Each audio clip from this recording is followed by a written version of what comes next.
Good morning. Welcome to the channel. My name is Franco and this is Trading Futures Live. Before we start, please, I need to remind you that trading is risky. Day trading is risky and you can lose all your capital. So please don't take my trades and do this at your own risk. So with that being said, yeah, good morning, Edgar, Stack, Taurus, everyone. Thank you. Let's start with the economic calendar. We did have a jobless claim earlier. Yeah, better than expected, not good. So we consistently are having these reports that the labor market is very strong. It's very strong. And it's right the opposite of what the Federal Reserve wants to achieve. They want this thing to soften a little bit, but there's not even a peak, not even a sign that the labor market is softening. We had trade balance. This is a very good number. It's improving though. I remember when this thing was around 90 billions, 95 billions. Now we do have a strong dollar, so you cannot be fooled by this number coming down. The dollar is stronger against other currencies, so that's maybe one thing that is influencing this thing. Then at 9:45 we have S&P Global Comps PMI, Comp PMI, Services PMI also at 9:45. And then at 10, we do have ISM non-manufacturing PMI. Okay, so this is one of the reports that we need to pay attention to. We put alerts here. Then we will have 10:15, Bank of England governor speaking. Not very impactful for us, but I'll pay attention to it. Okay, that's all we have. And tomorrow is a big day too. Tomorrow is NFP, right here, 8:30, non-farm payrolls, and all earnings and average earnings and labor numbers, unemployment rate too. Okay, so tomorrow is a big day too. Very busy week though. Regarding earnings, I haven't checked them, but if I have time, we will review them. I know PayPal reports in the afternoon. That's one company that I am, following. All right, so let's start with the dollar. Like always, very strong dollar, very strong comeback from the dollar yesterday in the afternoon after the press conference with JP. What a comeback. Look at this. We were dropping to this rally-based rally, and then we totally reversed the move to the upside to close very strong. Okay, now the dollar is very strong, but remember, this is an area that I am paying attention to. If you see the weekly chart, let's see if we can go back. Yeah. All right, so this is 2000 to 2002. I want you guys to pay attention to this chart. Okay, from August, no, the first time is May 2000 until like May of 2002, the entire 2 years of sideways movement in the dollar. And there were episode of strength in the dollar right here, right? Until we finally started to come down here, right? Remember, this was when the tech bubble popped and the dollar just came down. Remember, the Fed started stimulating the markets after this. Okay, that's why the dollar lost a lot of steam here. So in the same way, I do think we do have a lot of time to go in this area. Okay, so I don't get fooled by just one day or two of strength in the dollar. I will pay attention to the supplies that are there. Okay. Now it could happen that the dollar just flies to the upside. Okay, that's a possibility, but we do have some supply right here, so I want to pay attention to them. Let's go back to the daily, right? And this double top right here is a very important area that I'm gonna be paying attention to today. If we put the drawings on and we go back down to the 30-minute chart, you can see here I do have this blue line. So this blue line is a drop-based drop on the 30-minute right here. Sorry, it's a drop base and a drop, and then you have this retest right here. Okay, so if I haven't seen the 5-minute, but I will have to go through the 5 minutes to see just what happened here and what time was this created. 8:30, right? October 21st, 8:30. Did we have any sort of news? Is important for that. I'm gonna check that. October 21st. That's my birthday though. October 21st. October 21st. Yeah. Did we have something at 8:30? Absolutely nothing. All right. So we did not have any like impactful news right there. So this is a legit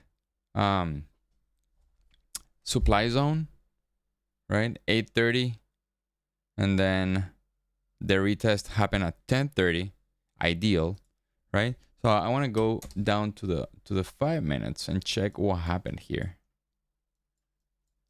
All right, and see if I actually have something that is logical. If you see the 5 minutes is retested, all right. So you have this.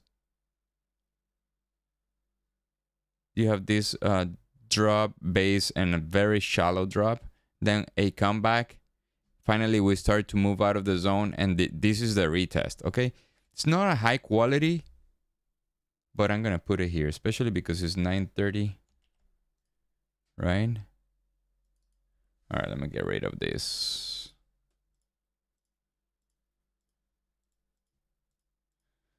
All right, and then some background. There you go. You see it? Okay, so this is a zone that I will be paying attention to today. All right, we haven't gotten there yet. Okay. And another zone that I want to pay attention to today for the long side is this. 4 in the morning. Remember, London, just for this week, opens up at 4.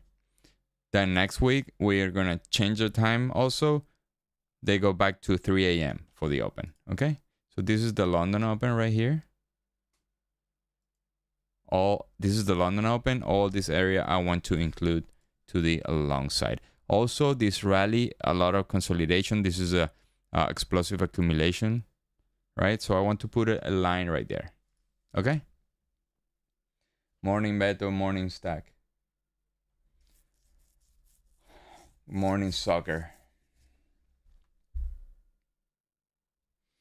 All right, so this is the analysis for the dollar. So my approach today is, I know the markets are dropping big time. We have a catalyst from yesterday, but I want to pay attention for the retracement. Okay, I don't want to get caught shorting in a retracement.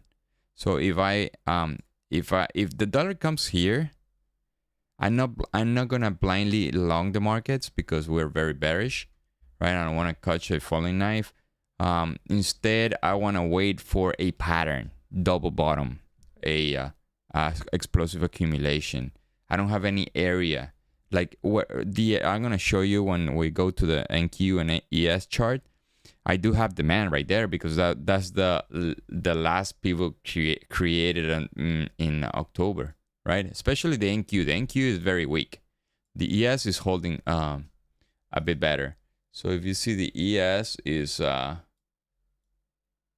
probably 35 is probably like 6-7% off of the lows, whereas the The NQ is 300 points. It's like 3%. Okay, of creating a new low, right? All right, so let's continue on. Rates. Oh my God, bond yields. Bond yields are flying. To tell you the truth, my expectations about these charts were completely different. I was expecting this thing to just ease up a little bit, just create some like short-term opportunities. But no, we dropped very hard, and we are coming back from this rally based on a rally. Now, if you see this, one thing that I do pay attention is how how price moves, right?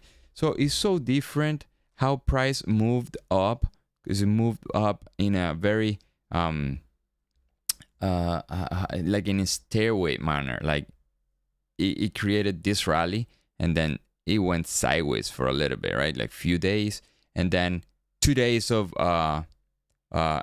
sharp move up, right? And then but the drop is not like one move and then sideways and then a continuation to the downside. So it went down and immediately reversed to the upside. Now, in that reverse to the upside, we created a lot of demand right here, like drop a lot of bases, and now we're rallying, right? It's different from a one very sharp move. So what am I trying to tell you? That if you have an area, right, and you want to buy, ideally you want prices to come sharp against you, right? Whereas if they're coming very slow, in a very slow manner, creating some bases against you, it's harder for price to move through those zones, right? Whereas if you have a sharp move against you and you want to long, it's easier for you to long. The prices are going to move faster.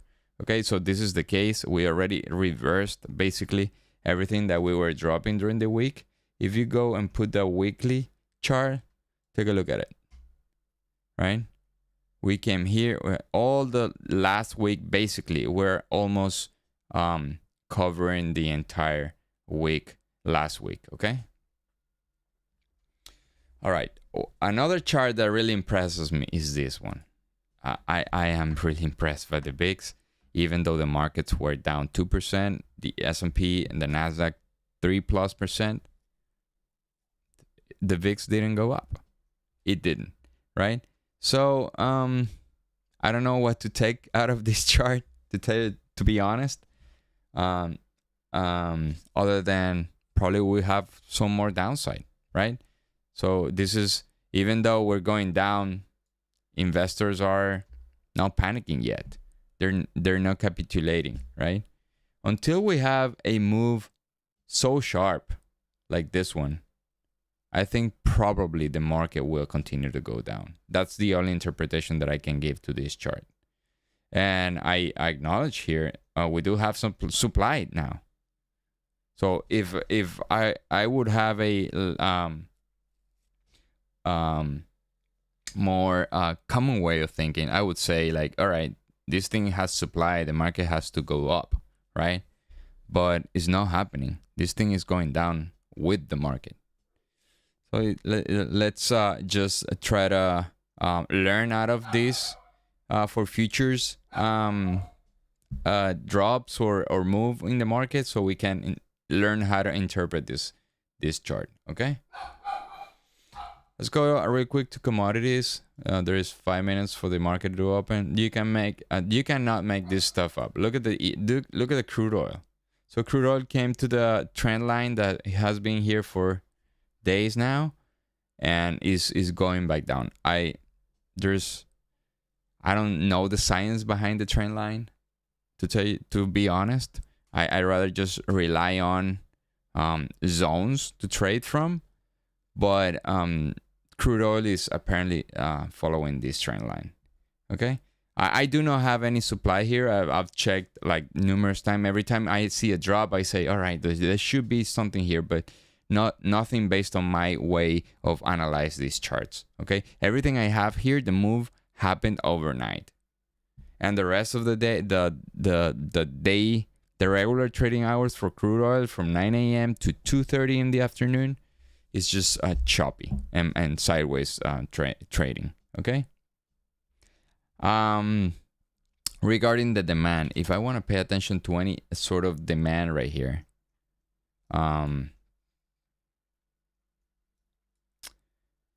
what time was this? 8 in the morning, 12, 6:30, 10 in the morning, 9:30.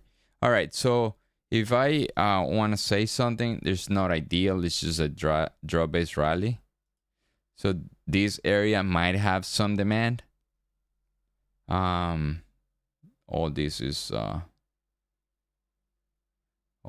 overnight. Well, this is the London Open from Tuesday. So instead of this one, I'd rather just put in this one. Remember, crude oil is not something that we trade here. This is trade worldwide. So it's hard for us, just the US, to control the crude oil market. Then other than that, I don't have anything. See that? 9 in the morning. All right, this should be here somewhere. There you go. All right, so this is the other demand that I have here. Oh, nope. All right. I know this demand is massive, so we will have to go. If we get closer, we go to a lower time frame to see if we can get something on our smaller time frame, because the market is about to open. All right, so just take a glance of commodities. Let's put the daily and take the drawings off. All right, silver going down pretty sharply, along with and it makes sense, right? The dollar is just going up. It makes sense that these guys are going down. Okay, silver, all the precious metals, and copper. Although copper is not going, even though it's going down 2%, for the move on the dollar, copper is holding pretty well. Okay, not gold nor silver. Okay. All right. All right, so let's get to our live trading screen, right? What you're seeing here is the, let me move this around. What you're seeing here is the NQ chart, okay? And the NQ chart, that's the overnight. I marked off this demand from, I think it's last week. Let's go to the 30-minute.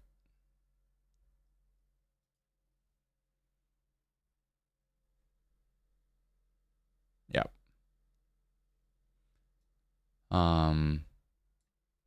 And this demand was created during,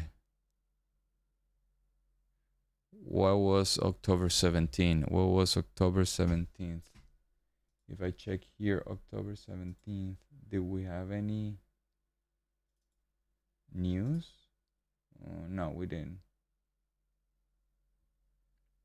New York Empire State Manufacturing Index. So that's this demand probably is not gonna be the one. And after that, I do have October 13th. What happened on October 13th? You can see how I like to go back and see what is that. Oh yeah, CPI. Core CPI. There you go. So this is, if you guys see here. All right, it doesn't look like, let me see if I can just take this.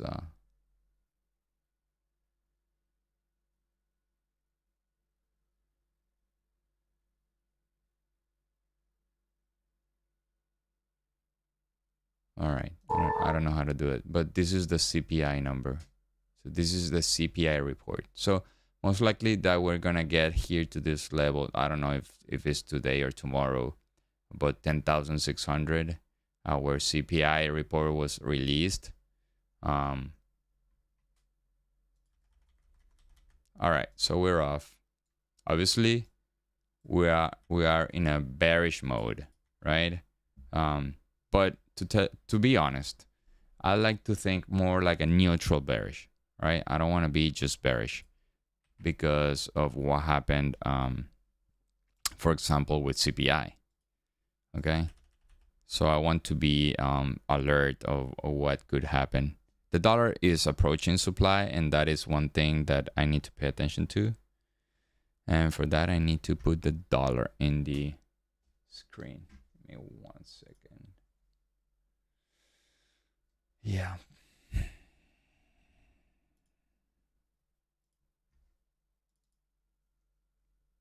All right, you guys see the dollar, okay? I'm gonna put a lower time frame here so we follow the dollar on 5 minutes.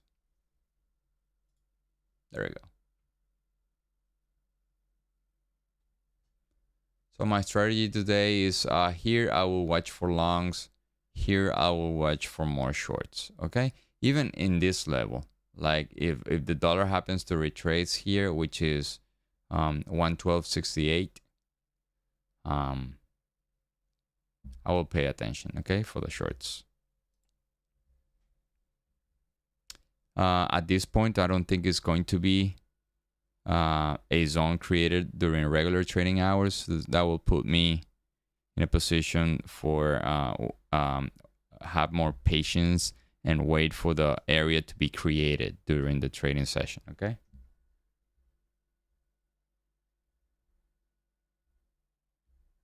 Welcome, Rich.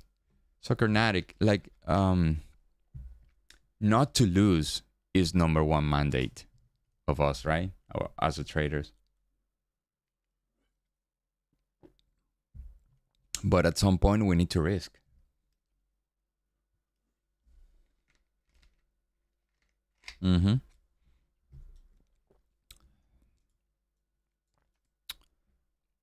So we're looking for a high expectancy, high probability trade. That's all we need.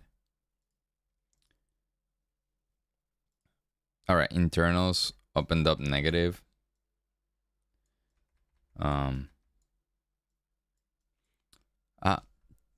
I was watching yesterday's press conference again, so I rewatched it, and I think something key happened around like between 3 and 350. There's this guy asking JP basically if he wanted to crash the markets, right? So the question went like, all right, the markets are like taking this very positively, and when actually they were not. The market was already dropping, and J Powell was not very hawkish at the time. But with this question, he totally became a real hawk. Like, look, we're a long way from cutting or pivoting or whatever, you name it. So I encourage you to rewatch it. And the market gave up 2% after that. Like, we were dropping, but after that question, it looks like the guy intentionally was asking him to turn into a hawk.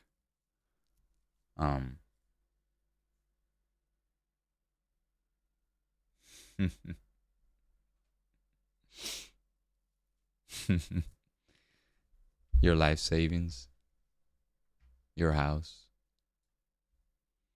All right, so we broke the overnight, and we are going back up a little bit. So tick chart is obviously on the negative. We haven't tested the zero line yet. Dollar is giving up a little bit.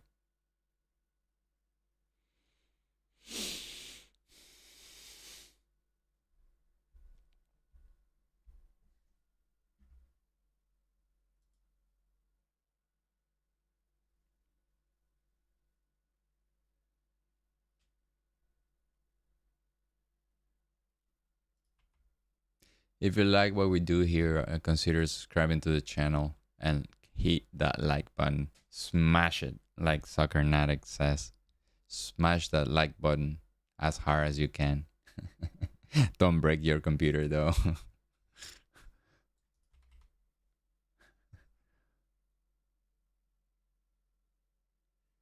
Smash that like button. All right, so ADQD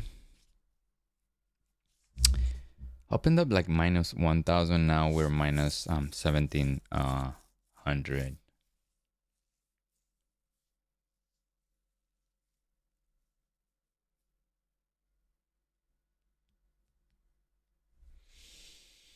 R2Y is the weakest today for now. So NAS is trying to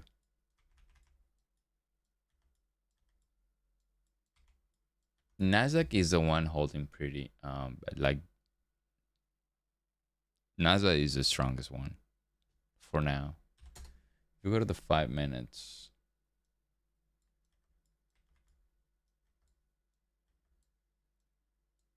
yeah, like they're very weak. They are very weak.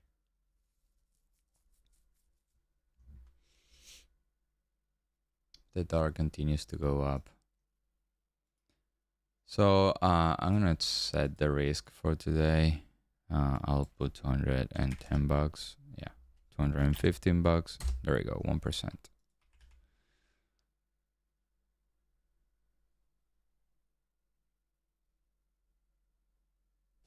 We have a huge overnight range, 200 points on the Nasdaq. On the ES is from 37.20 less 60 points, less than 60 points, which is a lot too. Very wide range on the overnight. So I'll tell you here. Damn. So here it's probably a good area to short from right here. How much are we dropping? 1%. So this is an area that I will pay attention for the shorts. Even though it's overnight, I'm gonna get rid of this. Like I know the I'm gonna put this line right here. So I can, okay, I'm gonna put this line right here, and I will put here POC default. Now, let me put any other color. Let me put any other color. I don't have a preset, but okay, deep pink. I know the demand area goes till there. Okay, that's the demand limit. So I can get rid of that, and I can work with a new zones that I can draw here. All right, so 500 volume. There we go.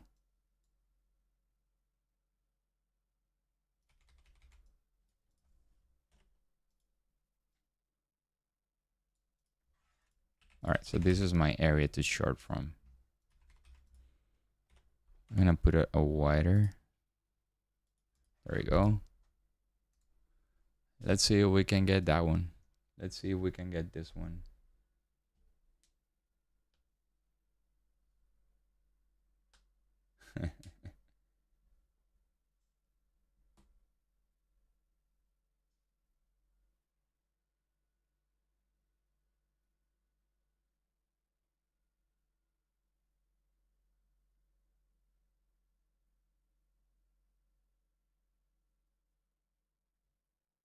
Yeah, it makes a lot of sense. When the overnight is wide, we don't have an outside range from the overnight. Need to mark the update. Seems like very valuable range. A little bit bigger. Yeah. Yeah, no, it makes total sense. And the markets can drop up to a point, right? They cannot drop. All right, so I got rid of this. This line is not working as I want it to. All right.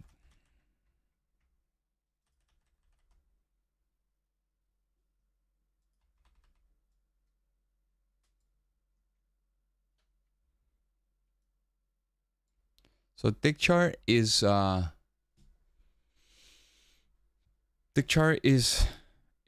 becoming a bit bullish. Hasn't broken any and hasn't broken the zero line yet.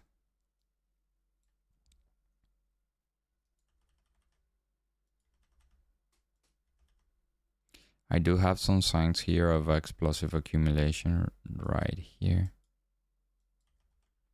Double bottom, explosive accumulation. So I will put this one.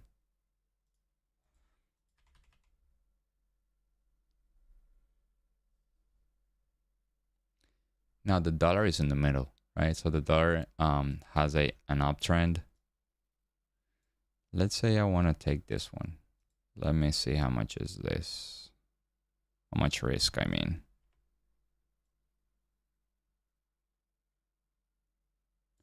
Is 19 points. 17 points. So if I want to take it to this level, which is a lot.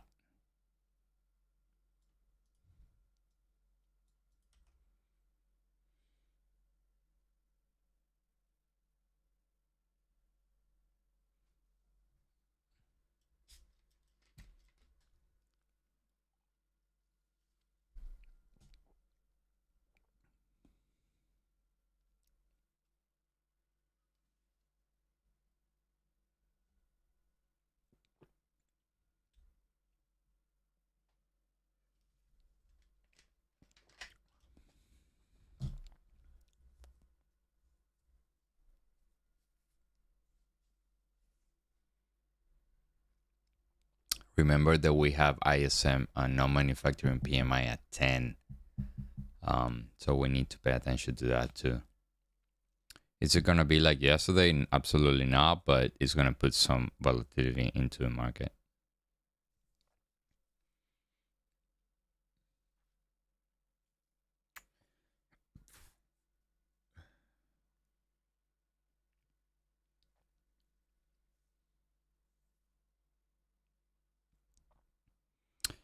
So what do I need for this trade to be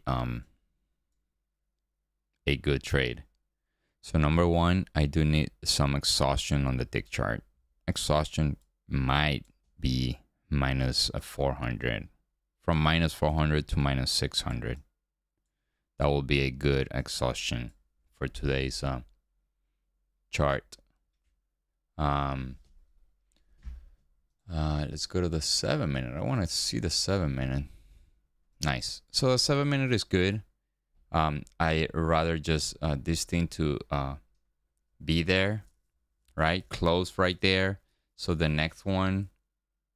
So you're watching this one, right? Yeah. So if this closes here, right? Let's say it closes there. The next one can do this. Come back, fill my order, and go up. Okay, but for now, I want it to close right there. I want it to close right there. I don't want this thing to fill me in. There you go. Nice.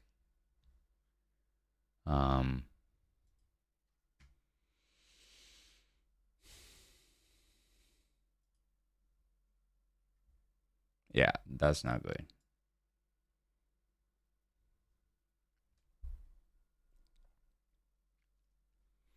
I'm not gonna put any order right there. Let me put the 500. There we go.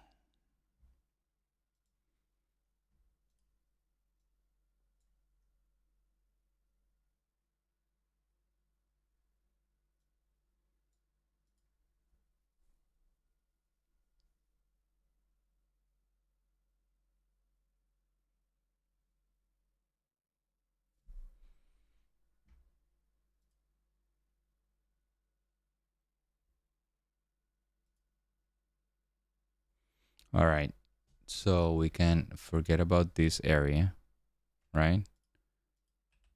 Let's forget about this area, and let's see if we can find something else. Looks like it wants to continue to go down. Dollar is still in the same place.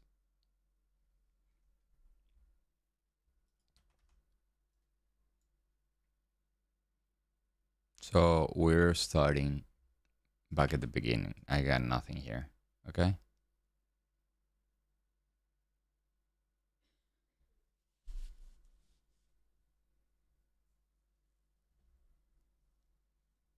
And look, if this thing continues to drop, I got nothing if there is no retracement.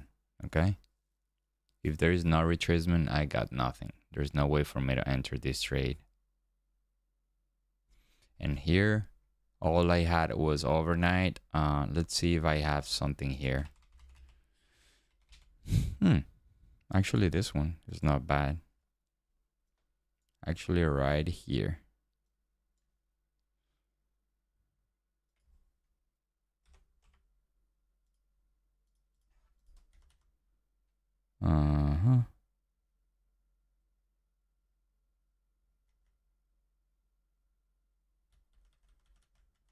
What about this overnight? It's not bad.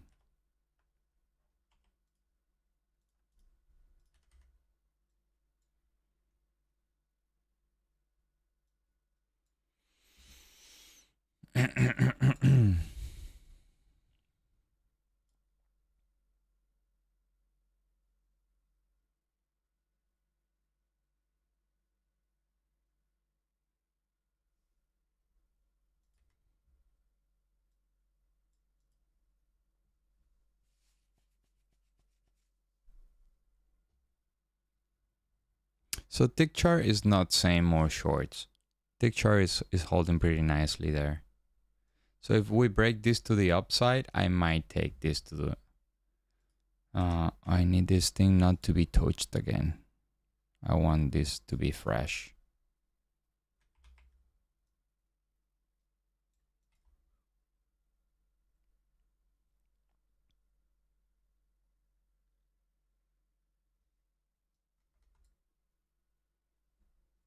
Yeah.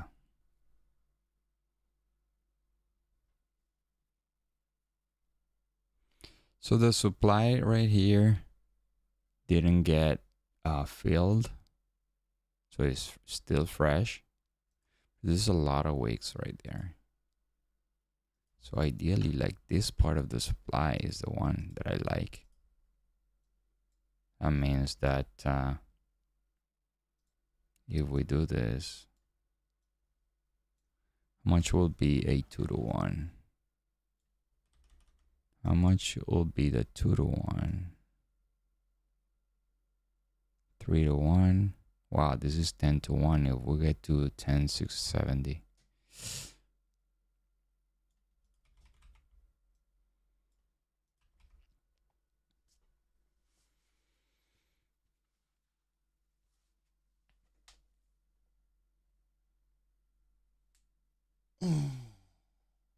So R2Y didn't break the low that created at the open, whereas the other ones are breaking it.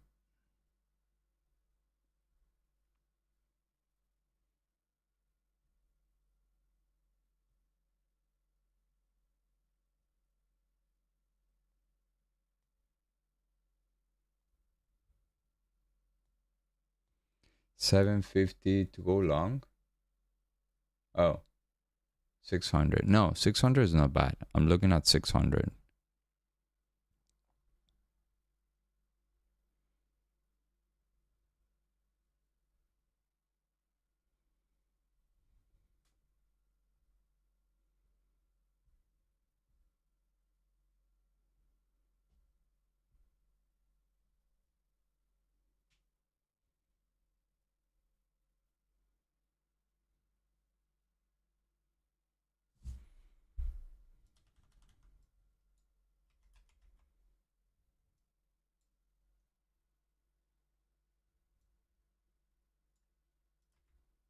All right, so price is trapped between these two. Ideally, 93 3/4 is the best one. So what time was the high on the tick chart? Is 45. 45. 45 is right here. So this is a nice divergence here. Well, actually, no. I mean, it's diverging on the tick chart, but here is similar. Like a bit lower, though. Yeah.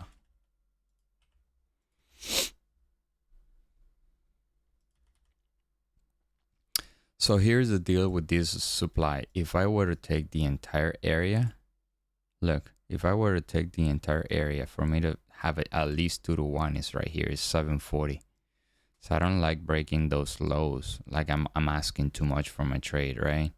Whereas if I risk only this for 3 to 1, I don't need to break the low. See that? So I ask you, what is higher probability? For it to break the low or for it to hold? Not to hold, but at least to get to this point. So the closer the target is to your entry, the higher the probability you will hit it, right? So you need to narrow your risk in order to hit your targets.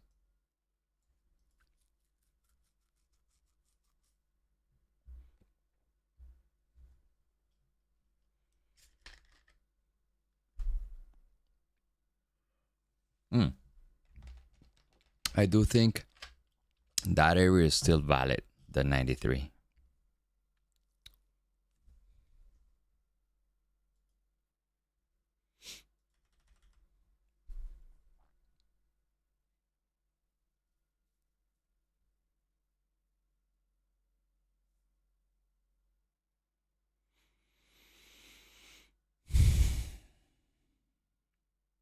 Tick chart, even though the market is dropping, tick chart is not making any new low.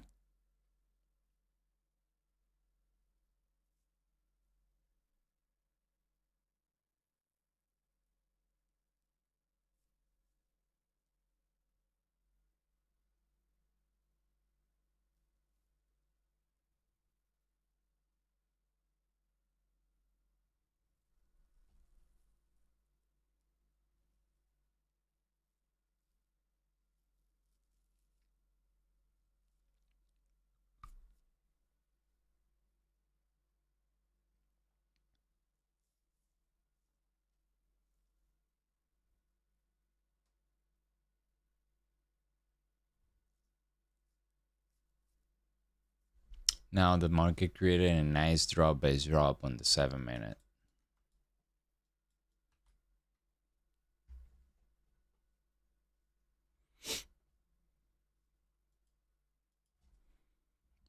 What about this?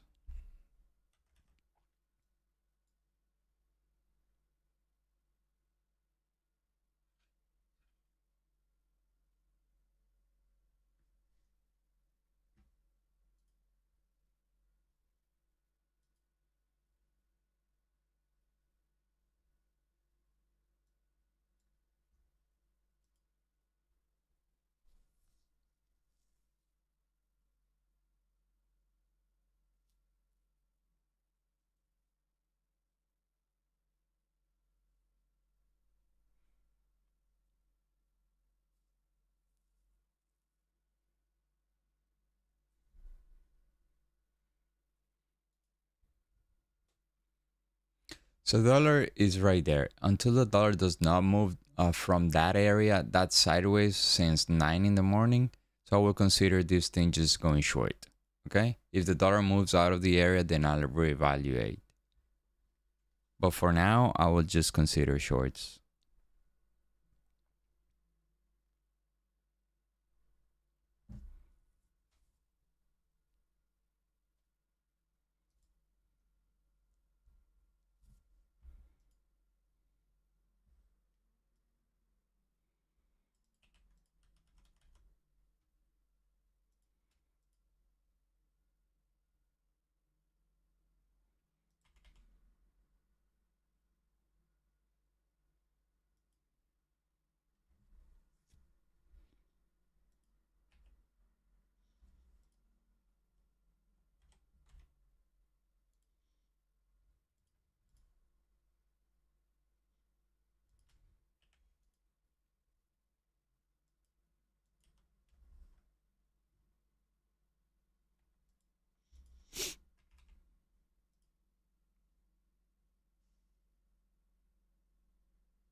Overnight, yeah. Look how shallow are the retracements. How shallow. Like at the open, we did have this one, but and then we created this area right here. This area is a no-brainer. But Look at this one. My entry was around here. 93 came to 93. So my entry was 93 3/4. It came to 93 flat. 93 even. And then I have this entry 75. Let's see if we can get to 75. Look at this. Is 48 to 61. I cannot jump into these trades. At this point is 4 minutes for the news. I will just wait for the news. I'll put it on. This is 500 volume bar.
All right, 2.5 minutes for the 2.5 minutes for the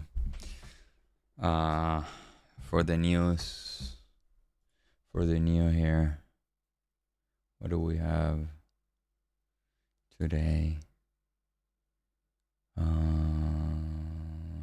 Yeah. ISM non-manufacturing prices. ISM non-manufacturing PMI.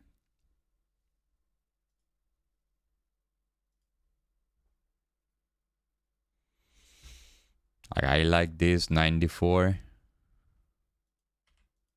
So I'm gonna put this one ready. I'm gonna put this one here. Or this 29.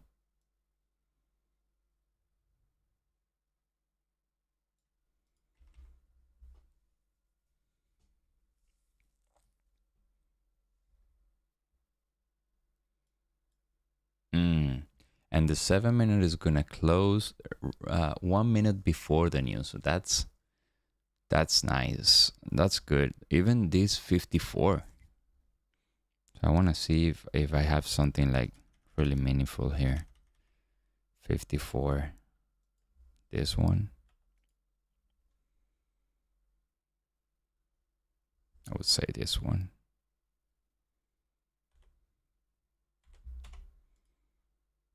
There we go. So let me get rid of this.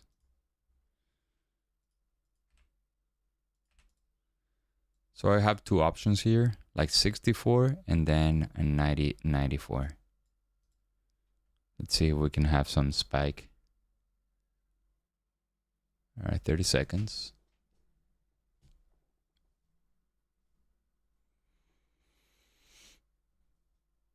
So instead of this one, I'm gonna bring it here, right?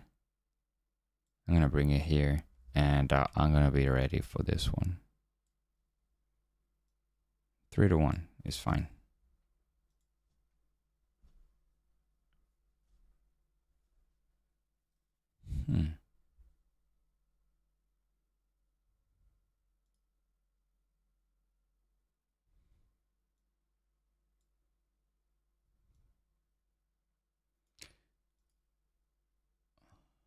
All right, so we had this spike.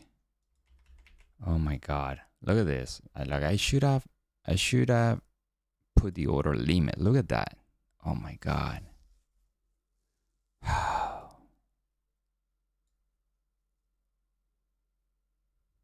My God.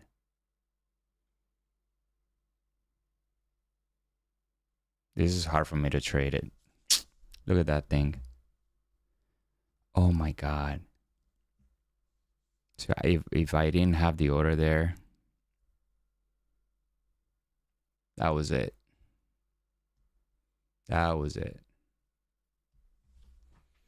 It's no trade for me, guys. Oh my God. Do you guys see how that happened so fast?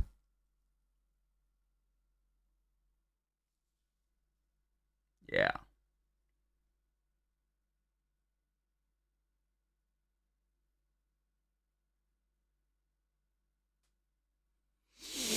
I know. I know. Should I even trust my areas more? Or, I mean, that's the thing. The volatility is coming in, right? Why should I put a limit order where I can just get run over, right? But look, my target would have been hit in no time.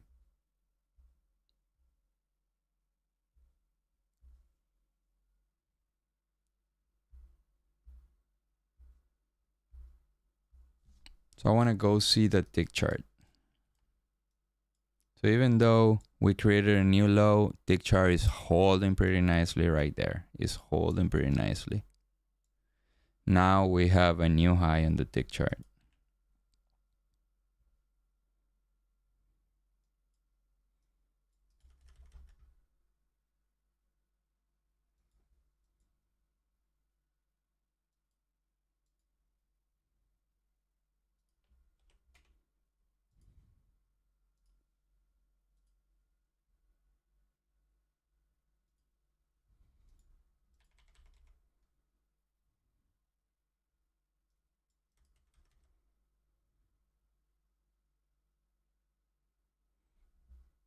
I would say the next one is this one.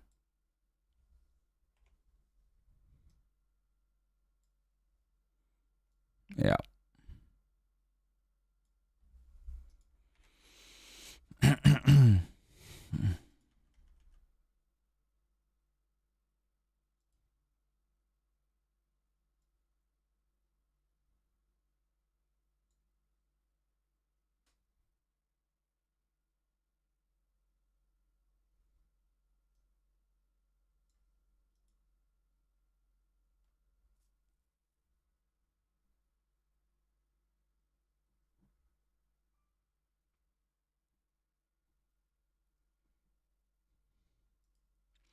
'll tell you what.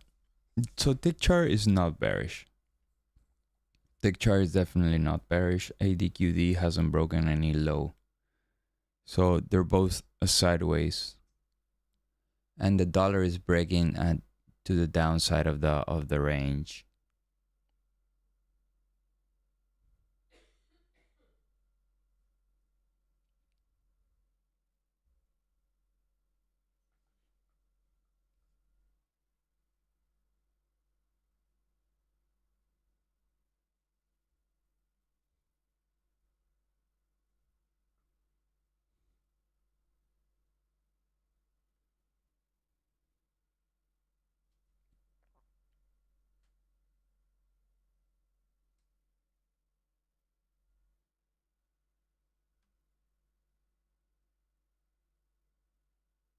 $700. Yeah.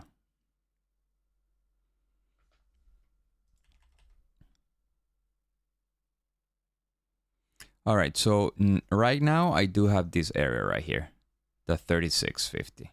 Okay. So at this point, if I have this next 7 minute, so what I would do is, all right, I do have this 3-to-1, right? I do have this 3-to-1. Let's see how we react. I want this pivot to be violated to the downside. I don't want this pivot to hold if I want to take this short, okay? If this one holds, so this short will be a no-no. So I want this thing to, I want to tell the story, right? And then like this. Something like this. I'm thinking in something like this, okay? You guys know watching my chart. Damn. All right. I don't know what why that happens. So I'm thinking probably this. I want this to hold.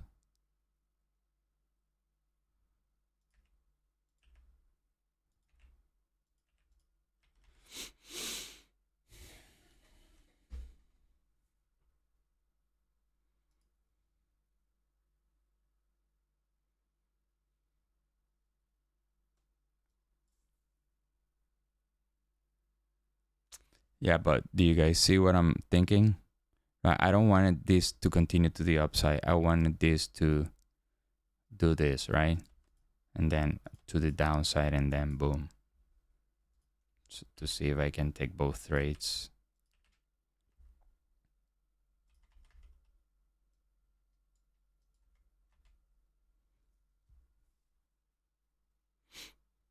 So I know here some demand was created, especially here, that we didn't touch this thing. That tells me that this area is pretty good. That tells me this area is nice. So I want this thing to take all the orders off of this zone.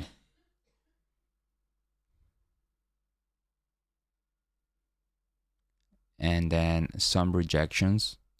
So sorry, some sell orders from this one to the downside. But I want this thing to be take it away. Like I don't want to hear. So how do we take it away? We blow through it.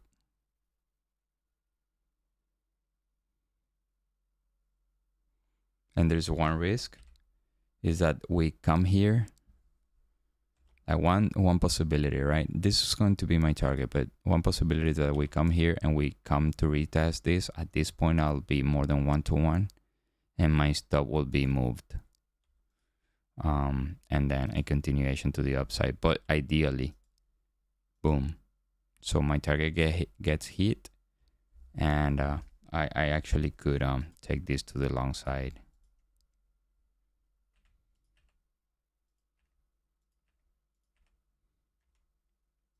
Now we don't have any other report coming out. We have a governor of the Bank of England speaking, but I don't think that will hurt us.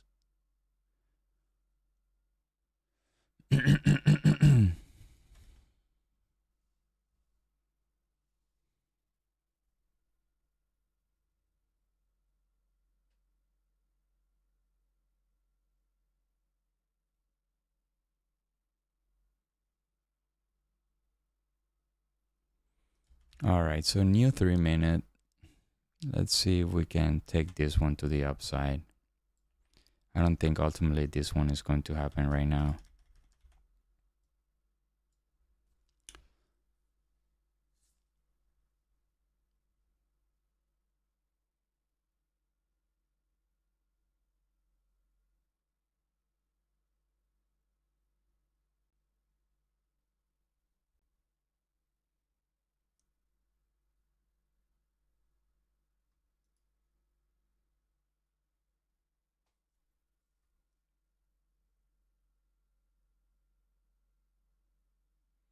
What does that mean? Taurus.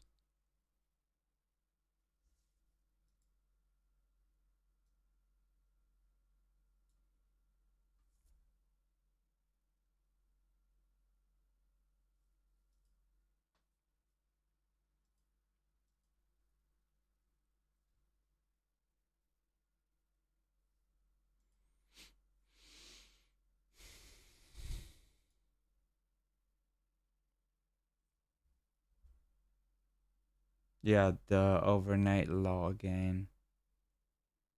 Overnight low. Overnight low. Again, maybe recustom low. What's that? I don't get you.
Oh, okay. Okay, cool. Gotcha.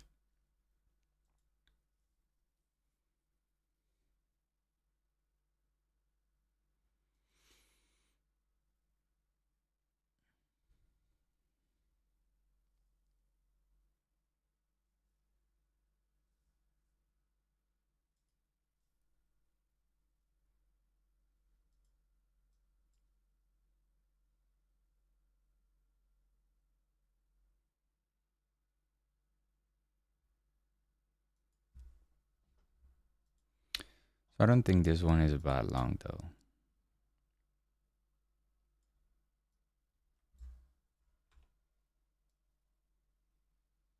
36.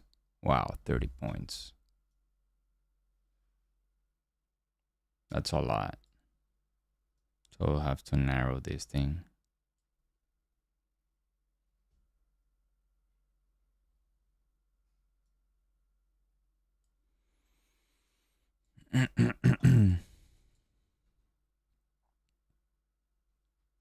All right, next 7 minute is about to open. That's the one that probably will give us the push.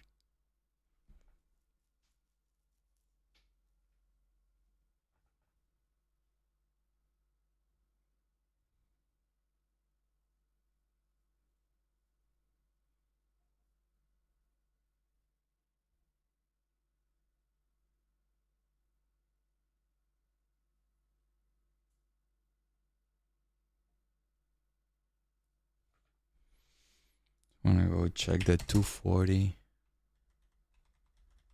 So the 240 has a very, very important pivot right there, created at October 16th.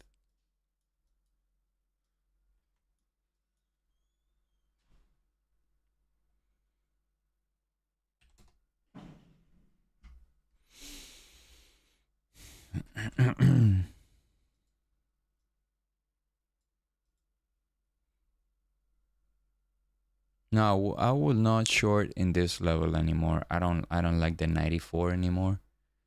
It's because of the price action. I would rather some exhaustion there. The exhaustion probably is 820, 830. Yeah. Yeah.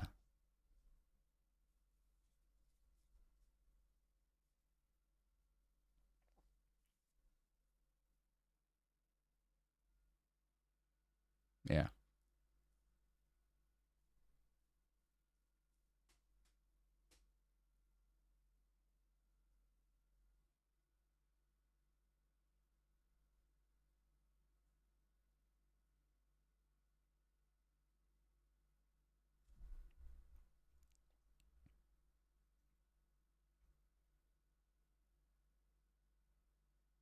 Yeah, this thing is gone.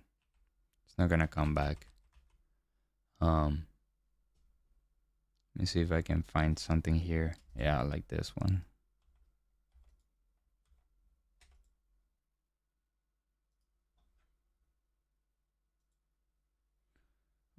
This one here too.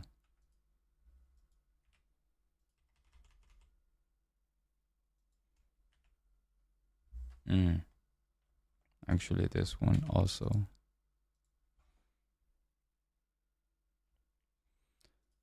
Let me see if I can catch this one.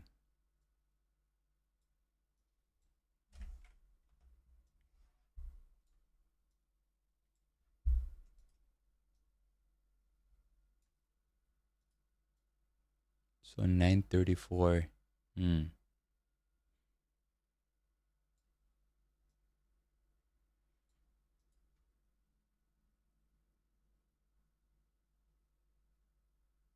4 minutes for the 7 now.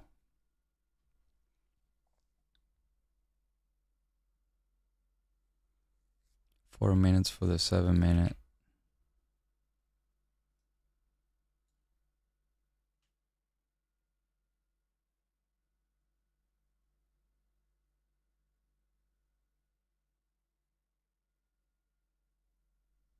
Oh, gotcha.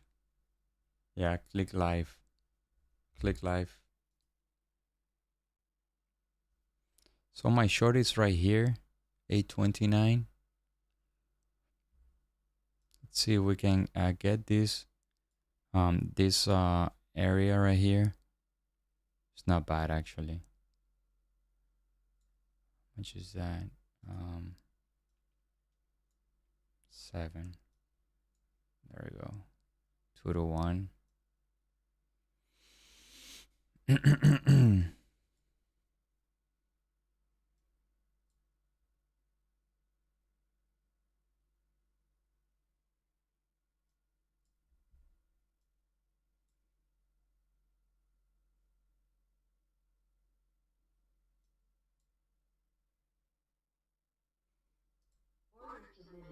All right, let's see if we get this filled in.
All right, now it's right here. Let me go see. Let me go see what else do we have down here.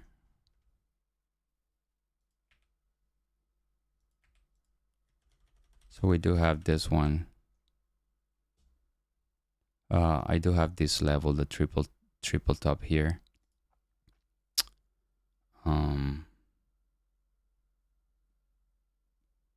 Ideally this one though.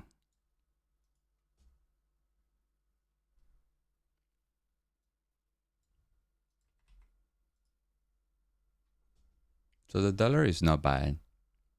The dollar is not bad though.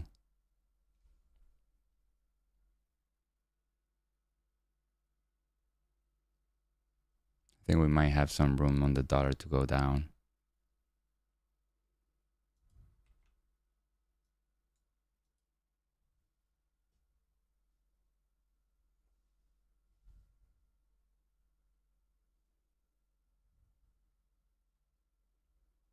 So I want to see if this one is the one.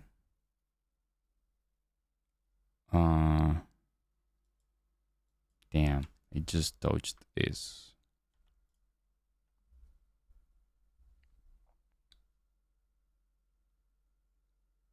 There we go. So this is the candle that can give us a push. Nope. So this was my area. So my area was this one. And it does make sense, but it was a huge area. It was too big. Like there's no wick here, so I should have included this, and this candle, but that's impossible for me to take. Like look how big is this area. From 95 to 22 points. 2 to 1 is 45. 3 to 1 is how much is this? Oh, it wasn't that big. How much was this? 22, so 60 points to the upside. How much is 2 to 1? Sorry, 3 to 1.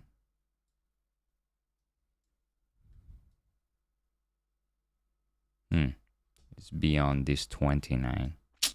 That's what I don't like.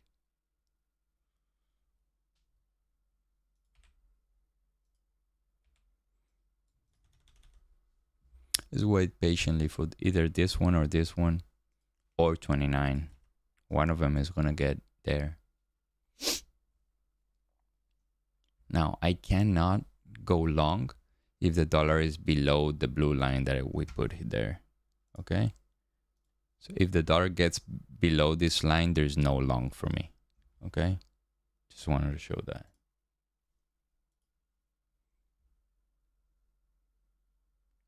And the short was, I didn't have any short right here. My short was either this one. I think my short was, when was my short? This one? I think my short was this one. And we blew through it, okay? So that's not the right area. The right area probably was this one. Right here. But at this point, yeah. But at this point, 829 is better.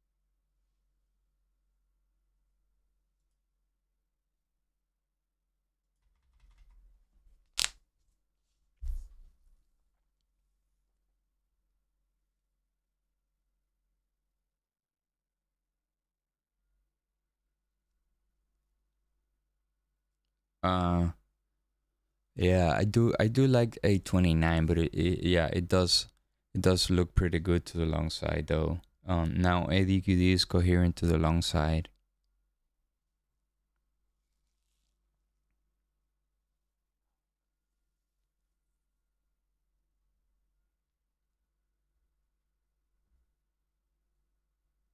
Yeah.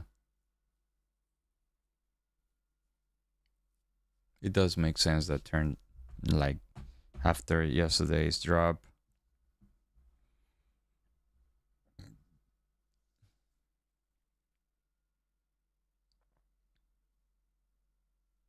Like, I did have a long here, but it was a big area.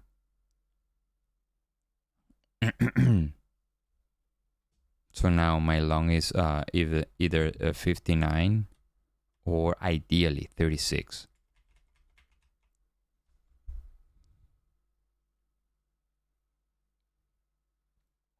But here's the deal. If I want this trade to be high quality trade, it needs to be the 59, because the 36, if I have the 36, it won't be in one 7-minute candle, and I really want that. I want it to be in one 7-minute candle, meaning one large retracement to the downside, so I can go in.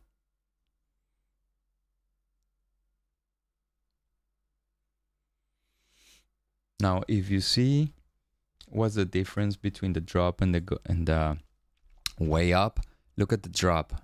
Very little wicks here, and two massive candle, 1, 2, and this one, right? 3. Whereas the comeback is 1, you have wicks here, 1, 2, you have this 1, 2, 3 wicks to the upside, another wick retesting this one. So it's different to the upside, whereas the drop is just a huge drop very fast. See how we can reverse that move so fast?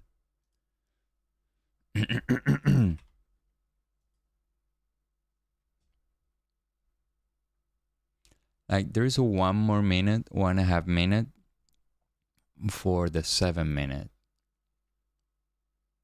Like, if I take this short, right, it has to be in the next 7-minute, right? And the profit potential now is not right there. Like, I want to see what would be my profit potential. Like, I'm not taking it though. Yeah, see that? 3 to 1 is very tight. Is close to this.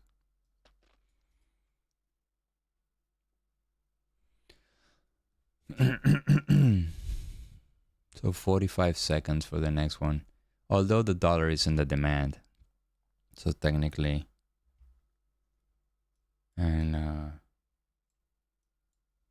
we do have some divergence here.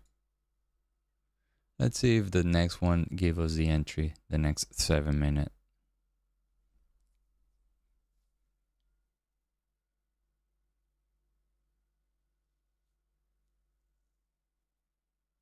Yeah. Yeah, just don't worry. Um, when you feel FOMO, just tell this to yourself. Um, there are plenty of opportunities that you don't see. What you need to focus on is to get another opportunity. Not get biased. Don't get biased to take shorts or longs, right? Just try to find the good opportunity.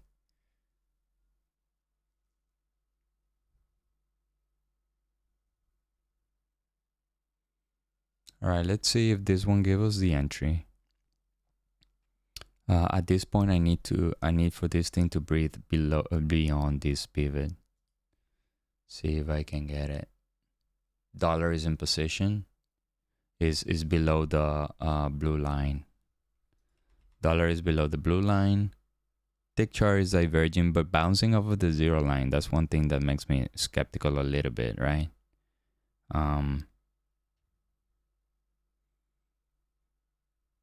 See if we can have this one. Although I incline more to the long side, I think it's strong. This setup is right there, so I cannot ignore it. I just want to, okay, this is a good area. It is a good area. It's not a bad area.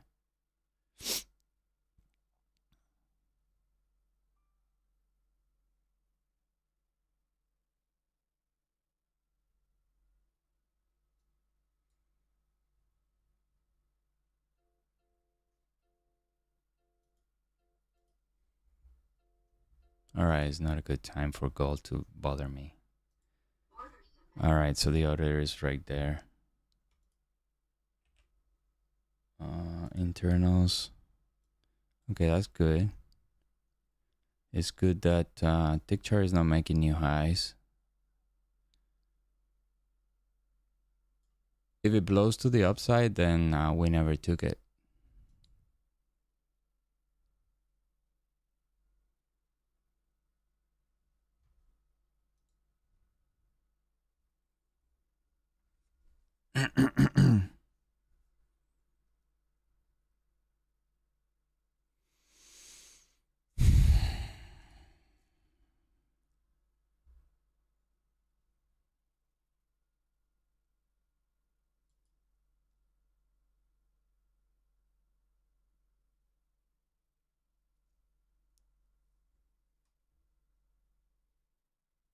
Yeah, the dollar is reaching the demand of the London session.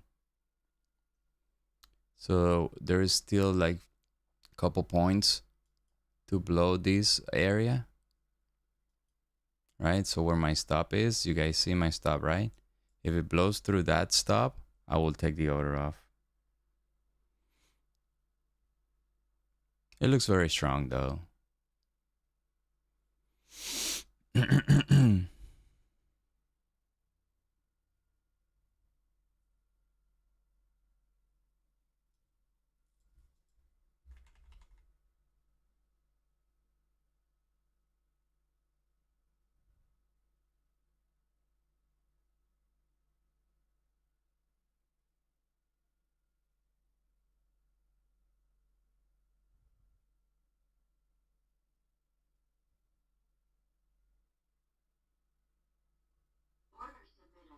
All right, looks like we got socked in.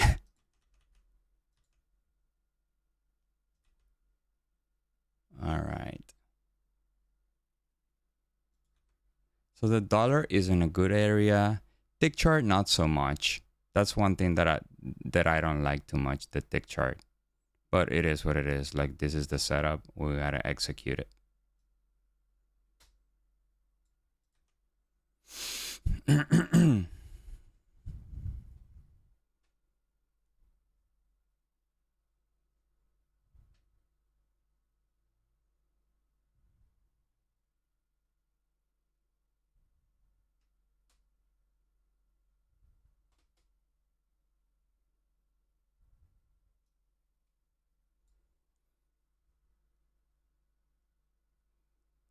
All right, so we are 1-to-1.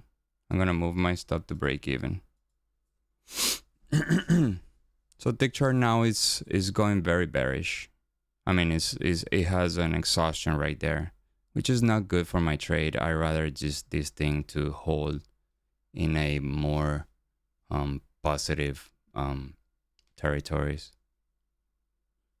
But there's no decision making for me right now. It's just either target or stop out break even.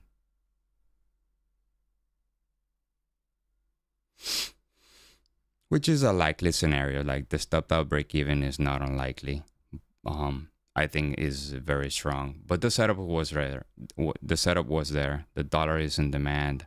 What I'm going to do, I want to do here is to scale out in my.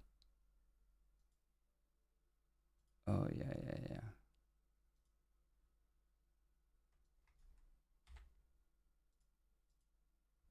All right, so I scaled out here.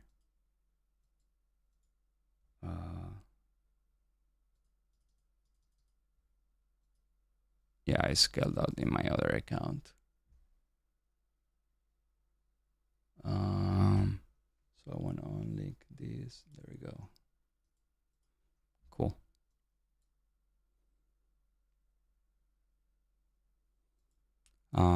I know it has some support right there. The 7 minute hasn't broken to the downside. That's not very bearish.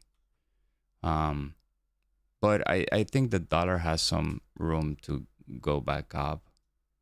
But the 7 minute is not moving how I would like. It's just holding right there, which is, it's normal, right?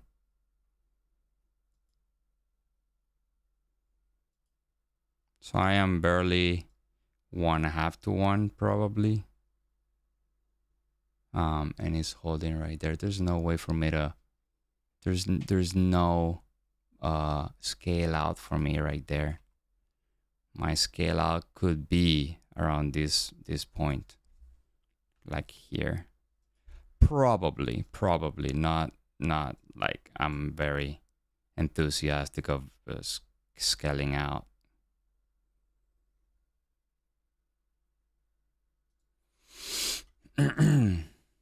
I want to be at least 2 to 1. If we get break even, it's fine too. Like it is what it is.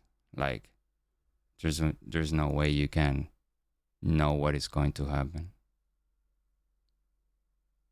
Remember, we were looking for the longs. Now the short is a bonus.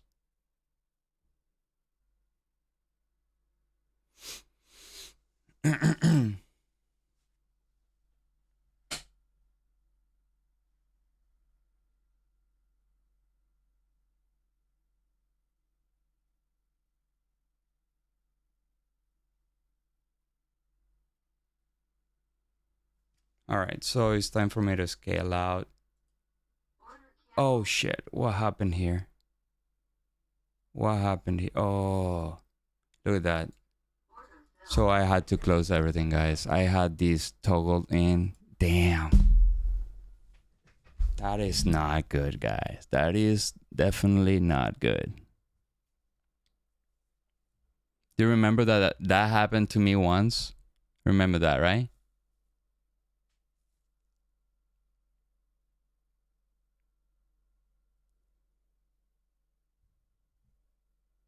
Yeah.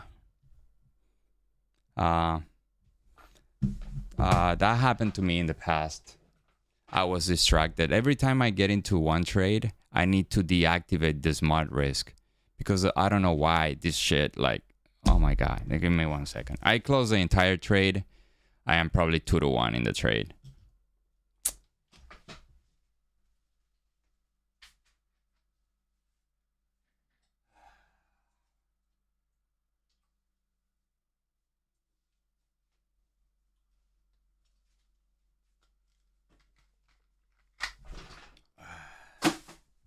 All right. This is what happened.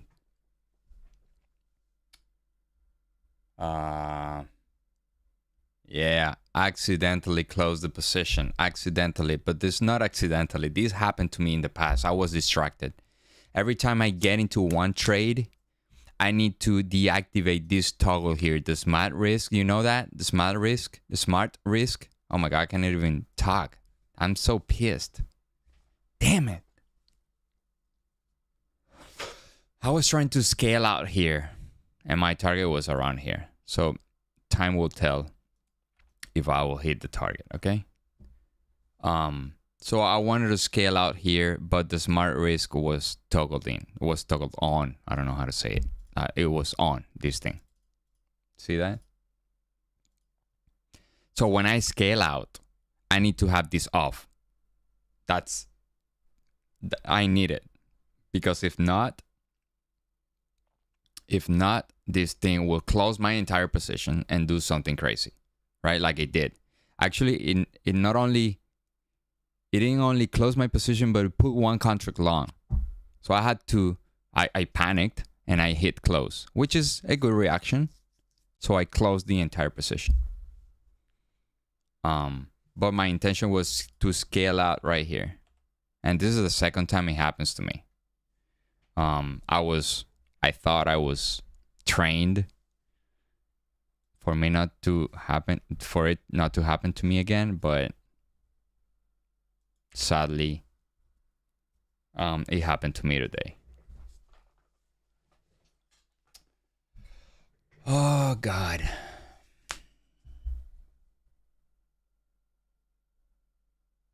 Yeah.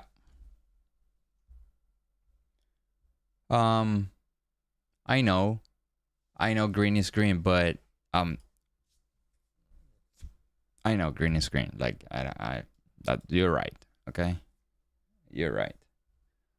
And I might get stopped out for the rest of the contracts 2-1. So that will mean that I will have less money.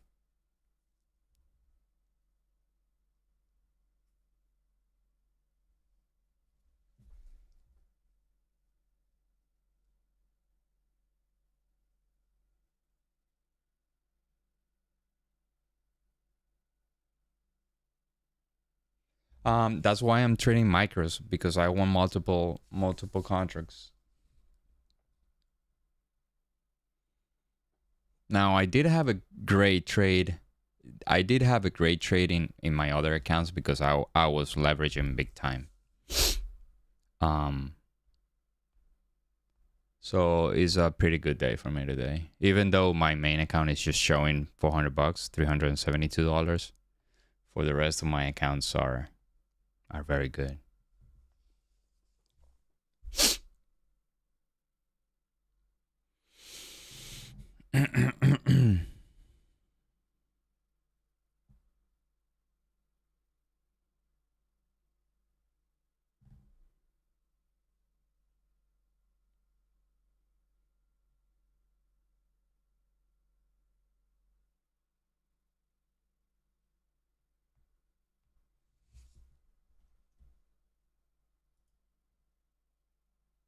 I don't know if with what happened to me I can keep trading. Like I literally am very pissed.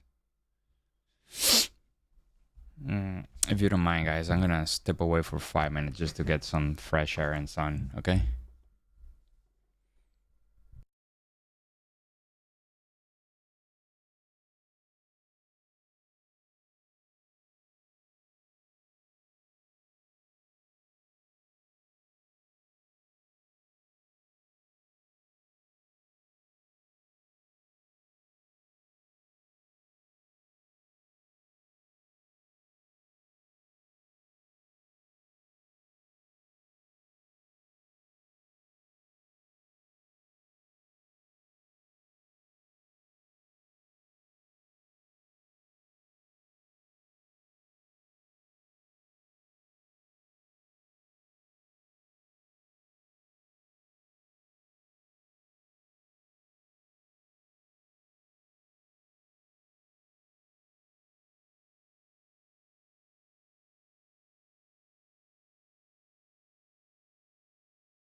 All right.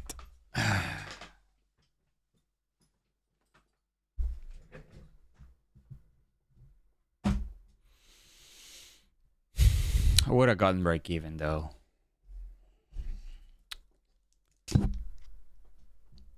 Oh, I think at the end of the day, it's not that I'm pissed with whatever the chart did, is whatever I did. Okay, so sometimes, and this is one thing that I have an opportunity to change, is that I am too harsh to myself. Like I'm very tough. And perfectionism, and we can talk about perfectionism because that has hurt me big time in trading. Like being a perfectionist has hurt me because the market is very random. Sometimes you need to either you call it improvise or have this gut feeling work for you, or you name it. But take things lightly, and not to think that everything is gonna come up perfectly is very important for me to understand, because it's impossible to be perfect in the markets. It's literally impossible. It's too random. It's too random.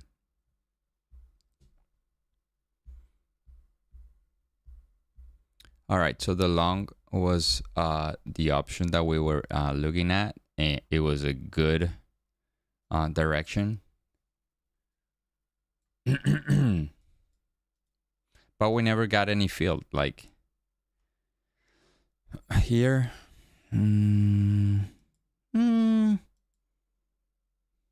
what was this? Oh, this is the let me go check here.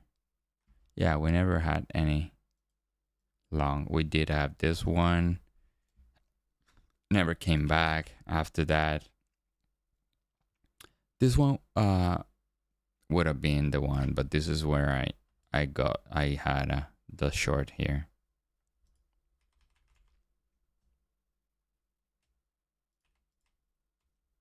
All right, so I know for those who want me to keep trading, I don't think this is the right day for me to keep trading.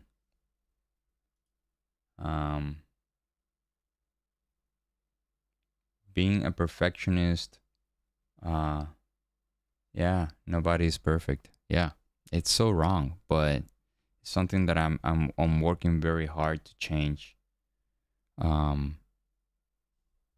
Because perfectionism is something that you can like temporarily achieve in other disciplines, right? What would so here's the thing. Why, and if you ask yourself, and I've asked this question to myself like 1,000 times. So what would be a perfect trader, right? So the perfect trader in theory will be you have a plan and you have a setup. All the conditions are met, and then and here's the wrong part. Here's why you cannot be perfectionist. So if you want to be perfectionist and if you want to be perfect in the market, is a perfect trader means that you have a plan, you execute the plan perfectly by the book, right? And then the trade ends up winning. The trade ends up making money, right? So that's the part that is impossible. There's no way one can tell if the next trade is going to win or lose. Period. It's just luck. Luck, luck. Right? Every single trade has luck involved in it. If you trade 1,000 times, that's another story.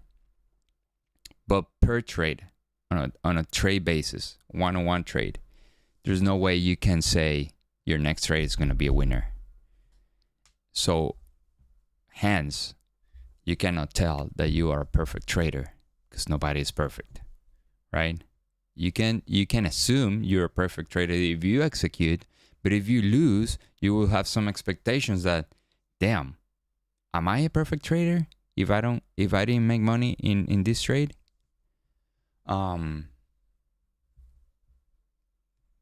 yeah, Michael, that's exactly what it is. That's exactly what it is. If I read if I read look, I not only have it here, but this is my handbook. Like I take notes, I come back, I have marked like every page, like I've studied, I've memorized this thing, right? So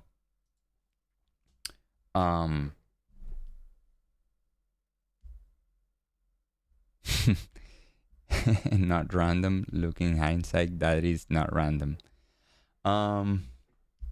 Anybody can trade in hindsight. It's easy.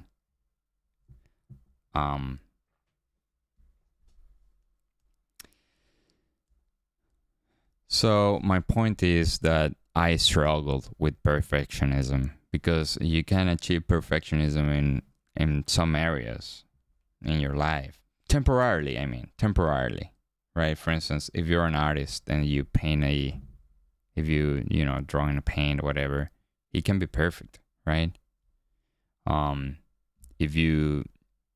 am an engineer, so it's very straightforward for me to work with numbers. So I do math, and math is not only logic, it's perfect. It's very straightforward, right?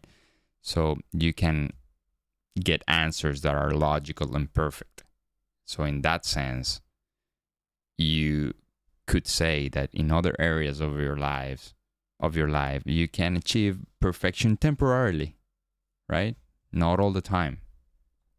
But in trading, it's impossible, because every single trade is just random. It's completely random. So there's no way you can assure the next outcome, right?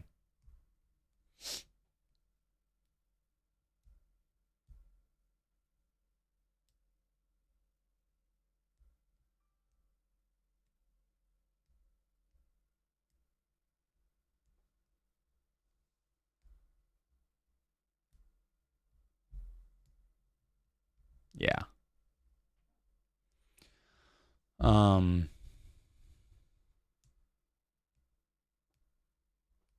I think that's it for me. Emotionally, I'm not in my best state because I had that event.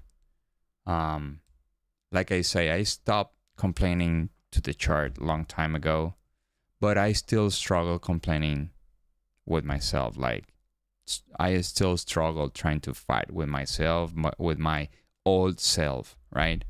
The one that want to achieve perfection, not making mistakes. And I make mistakes all the time. YouTube is a proof of that. All the missed trades, or the trades that I have taken that were not good trades, etc. Right? So YouTube is helping me not only in my accountability, is helping me on becoming aware those mistakes that I make every day, literally.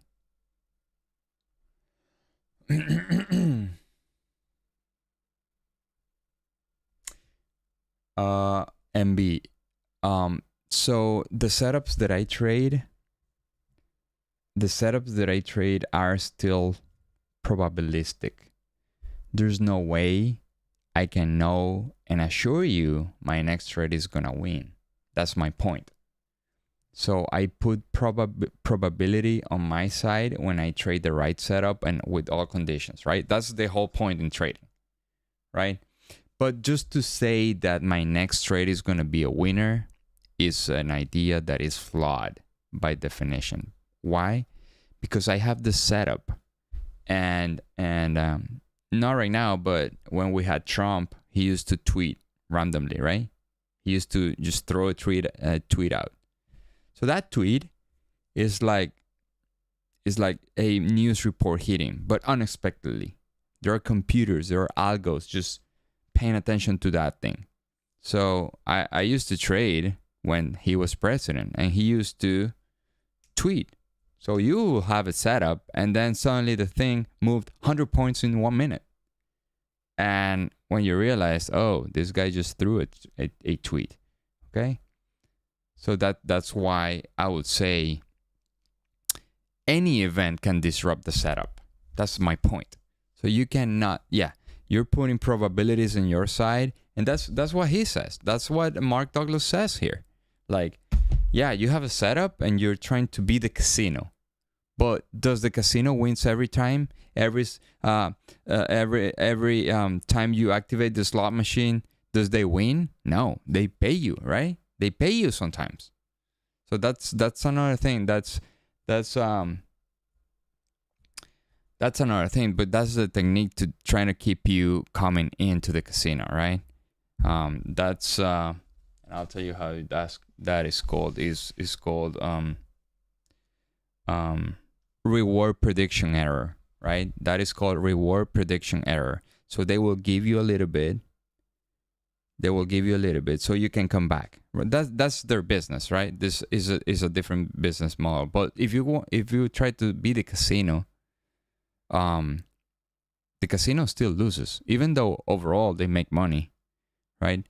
In the same way, if you're trying to be the casino, you're gonna lose some trades. But overall, if you take the most probabilistic and more the trades that are more that give you more expectancy, then you will make more money, right? That is my point.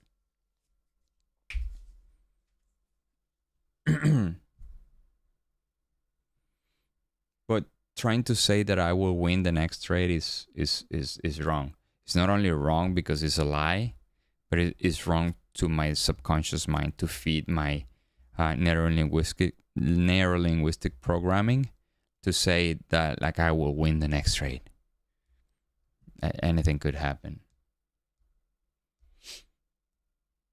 Yes.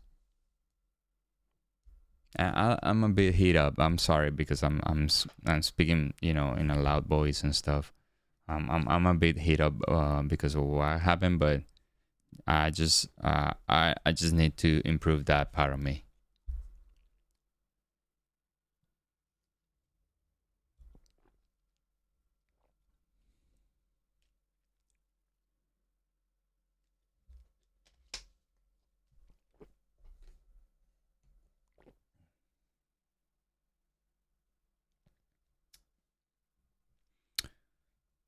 Thank you guys for those words. You guys lit me up.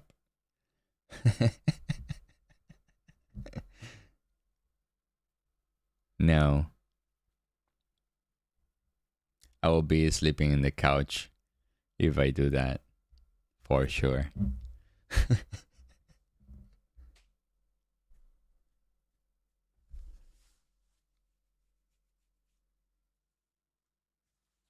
All right. Now that we have taken that, let's go here and see what we have on the ES, because the ES might give us some.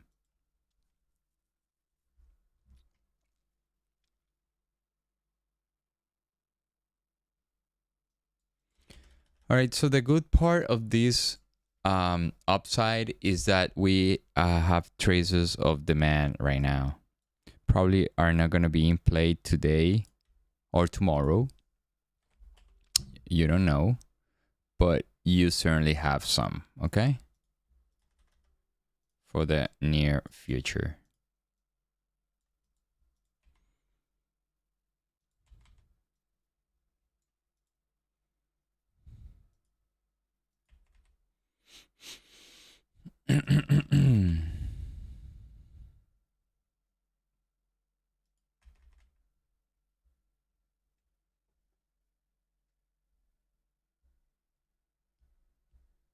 I will take a look at CL.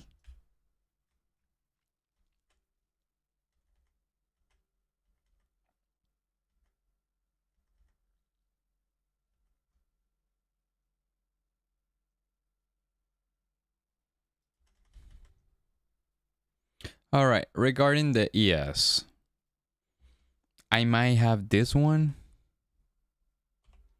I might have this one just because it's the overnight low. But this will be invalidated if we don't get here today.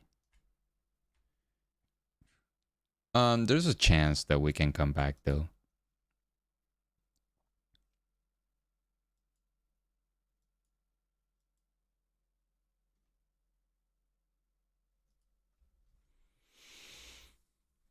Let's go check CL.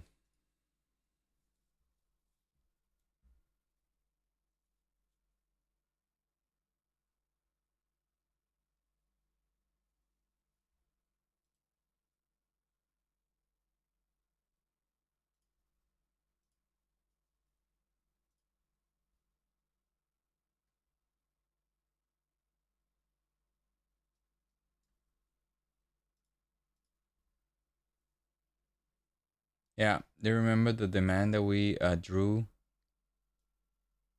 The demand that we drew on the first part of the live stream. So it's just is being hit right now.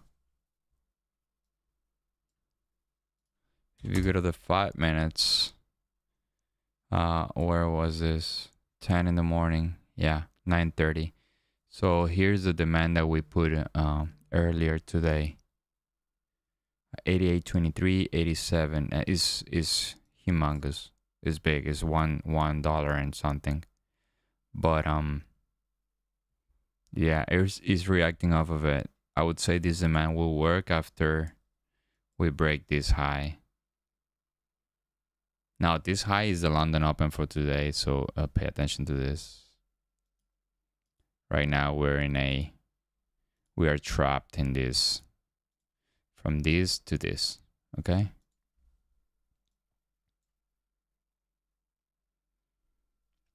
My idea of crude oil right now is that we have more room to the upside, but it's yet to see. It came to this trend line on the daily and then it's bouncing back down.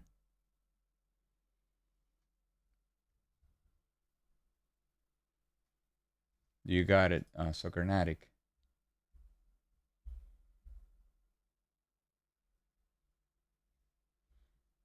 Oh, okay. Yeah, there's no gap.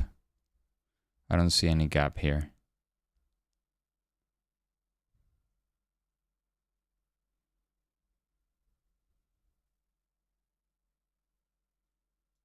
Do you get this chart, Soccernatic? I know you trade crude oil.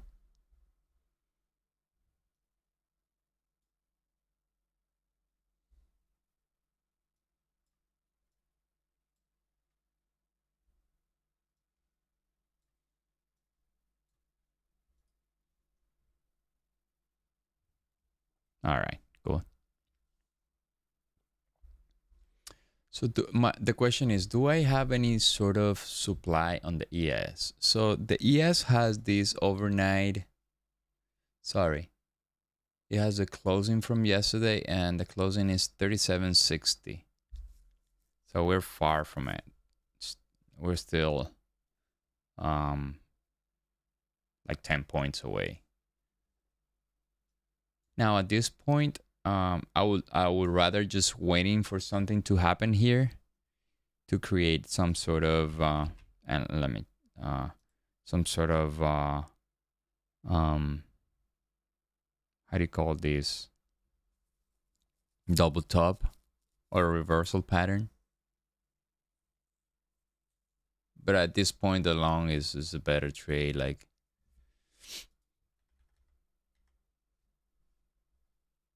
it was from the beginning here. Like, I didn't want to take the short, but the setup was there, so I had to take it. But I rather the long all the way.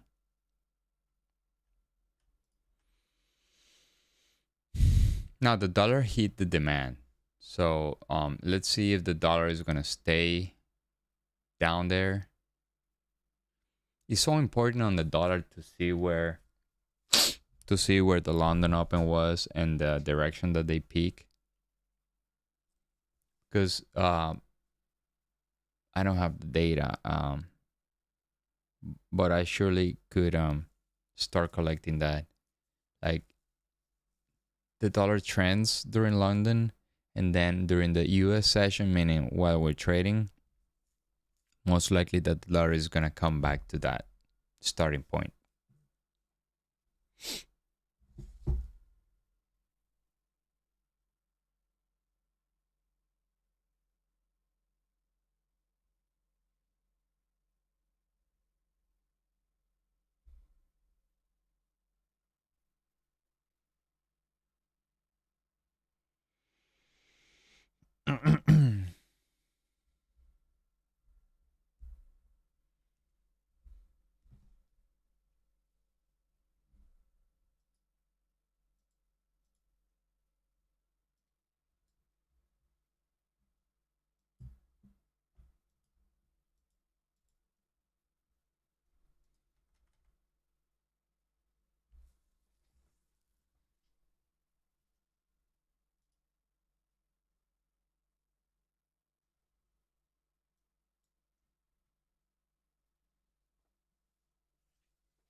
When the bull market was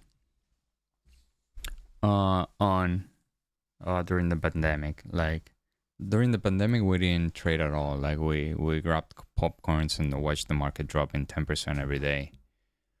And then goes 10% the next day and so on. So we were like, I don't know if is that we didn't have the experience, but we certainly didn't have it. Something like made us not to be trading those days, right?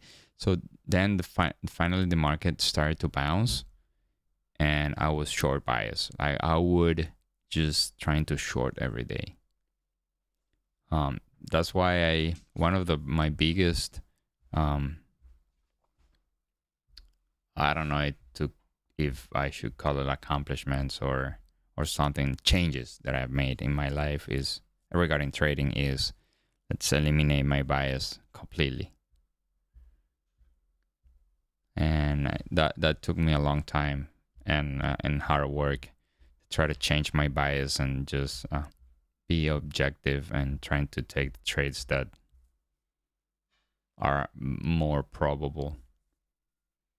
So it's the same. Now, one thing that I can point out is that when the market moves to the upside, it moves a lot slower. So you will find in 2019 periods where, granted, the NQ was around, I think 7,000, 8,000. So that will move 60 points in the entire day, like top to bottom, right? Including the Globex. So when those days were on, like, and the market was just choppy, it was very hard to trade. But those times are going to come. I don't know if they're going to come in 2 months.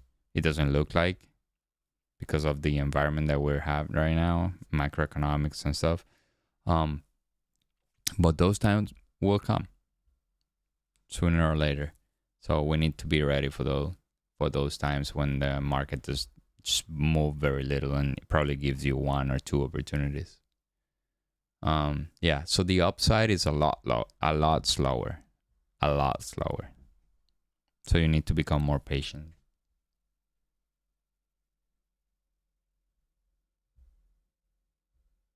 Yeah, it could be. In 2 years, if we get inflation down and everything gets back to normal,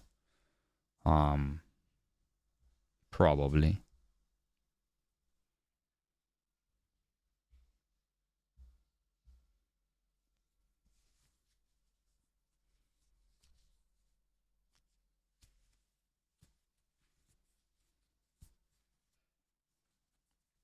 But the most useful thing that you can do is just working yourself.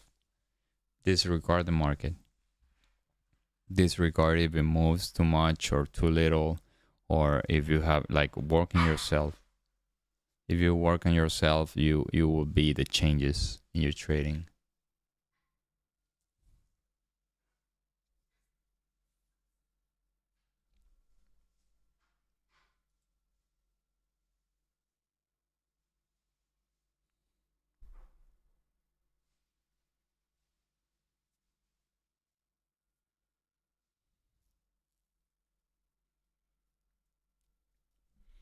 All right, so the ES did not get to this level. Let's see the NQ. Neither. Yeah.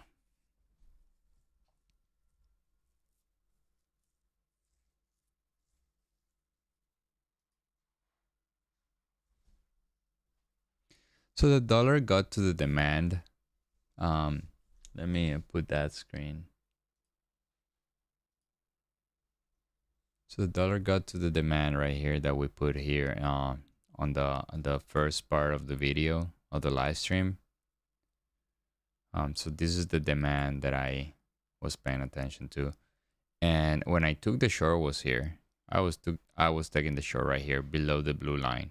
See that? Now the short was reversed, and now the dollar got to the demand. Now it's yet to see what is gonna happen. If this thing continues to go up, then we will have lower prices in the equity market. If the dollar just had a shallow retracement to this level, right, and it continues to go down, then we probably will have some continuation of the long, right? But right now, the long is hard for me to think. Like, it's hard for me to take the long right now, just because the dollar is in demand. So the scenario for me is, all right, either we clear out this demand, meaning doom, right? And that there can be a long right here, but for now, no. Right?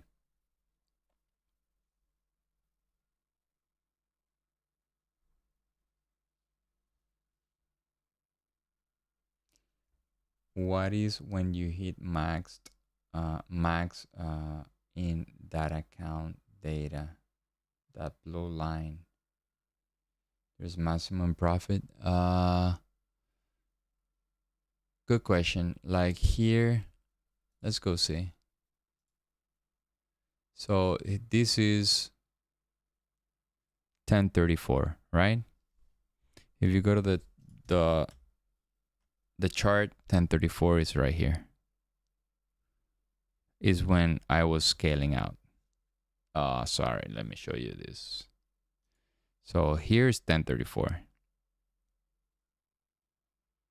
This is 1034. There we go. 1034. Right here. Right? Then we had, you don't see here, but is a red candle, but actually went up a little bit. It gapped up a little bit, you see? This is the close, this is the gapped up. Sorry, the gap up here. See that? This is a 1 minute. So this gap up is translated in this drop amazingly, right?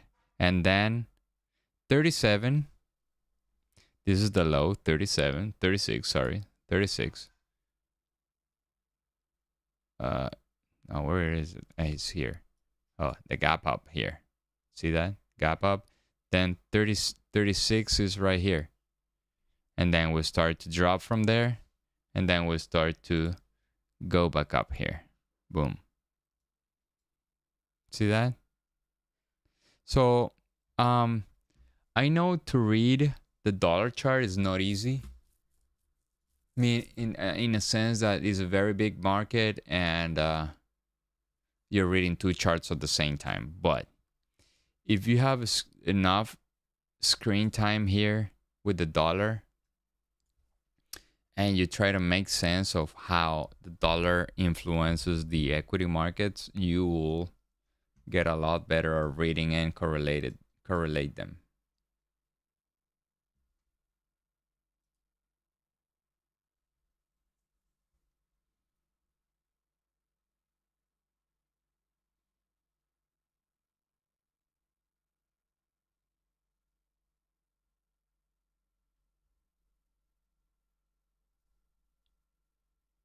Do you get it, Edgars?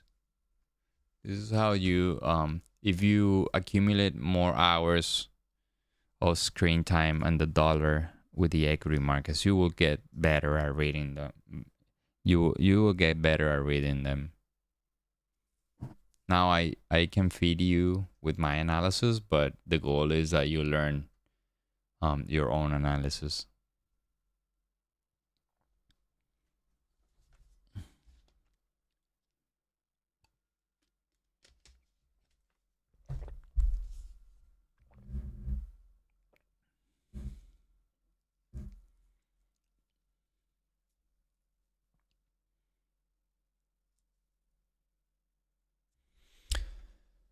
So since I do have an area on the ES, I'm gonna take it blindly. Like I'm gonna take the ES trade blindly. I just want to collect data here. So the ES is this one. There we go.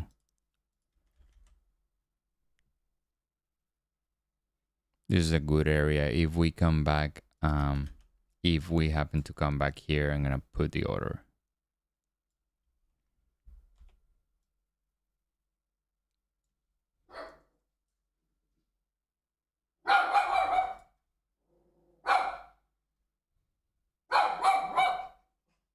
No, 3 contracts now. It's just 1 contract. There you go.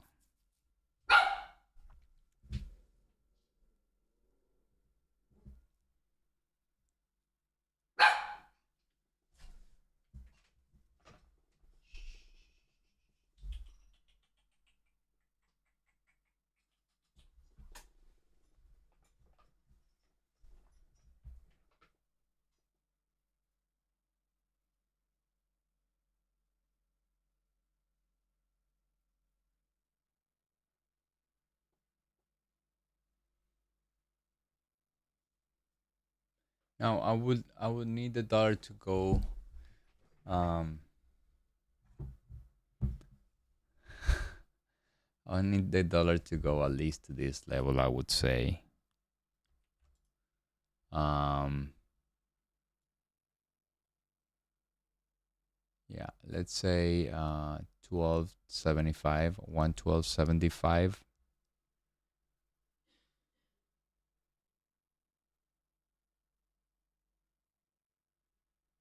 Yeah, I won't screw your trade like you do with mine.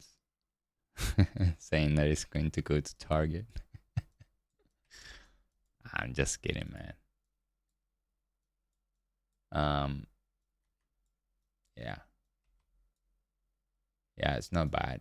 Like the short is a good possibility. Look at the dollar. Look at the dollar. Now let's see what the dollar does if the dollar has more strength, right? For sure, if the dollar gets to 87, 1287, that's going to be another long right there. So it makes sense for the dollar to come back up and see if the dollar start to bounce right there. Now I do have 68 right now on the dollar.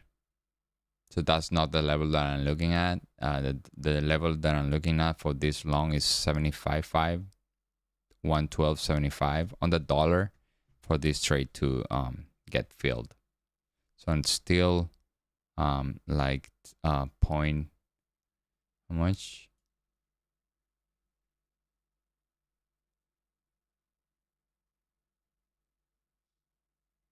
It's like 1/10 of a dollar here on the US dollar.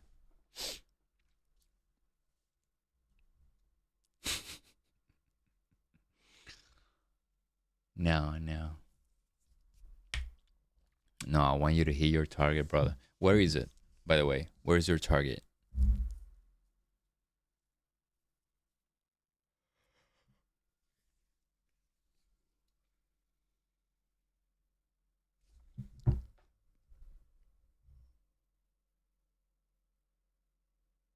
$9.39. All right, let's go see that chart. $9.39.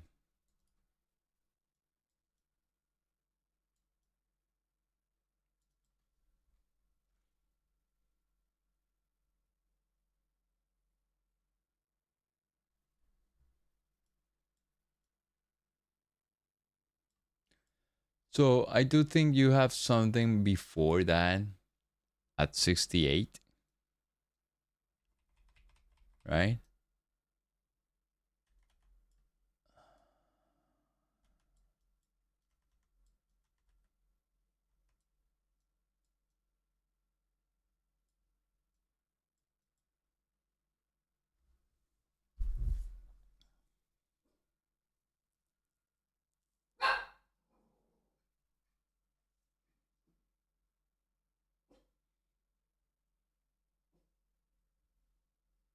So here's my question. Where do you get short from? Tell me 80 something. Quoting 32040. 32040. You were FOMO there? FOMOing?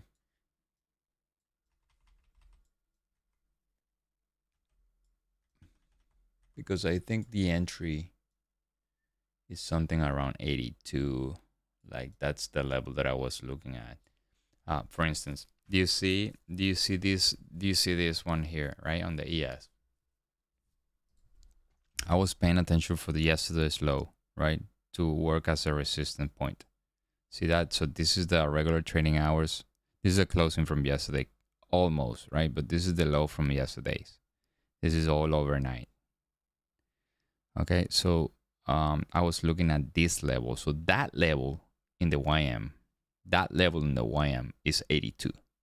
So we basically got to that level and we're bouncing back down. So we might have some downside, but I don't see anything that was created today. Let me go down to the 2 minute or the 1 minute. That's why I'm not very good trading at the YM. I'll tell you the truth. I have like I've gotten burned trading the freaking YM. So I would say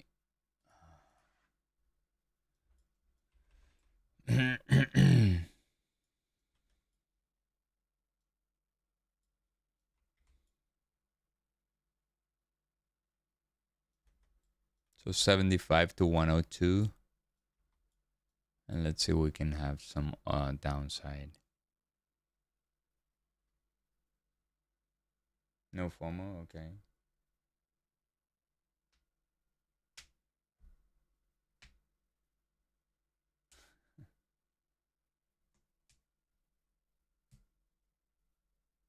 Yeah, no, yeah, because his entry was like after it was going down. So I would just asked him is if he was feeling FOMO.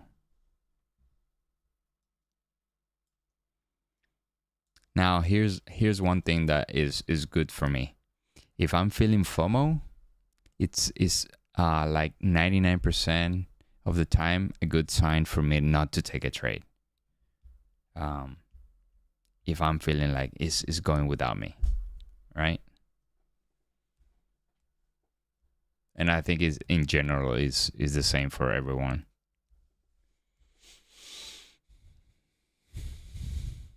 All right, there we go.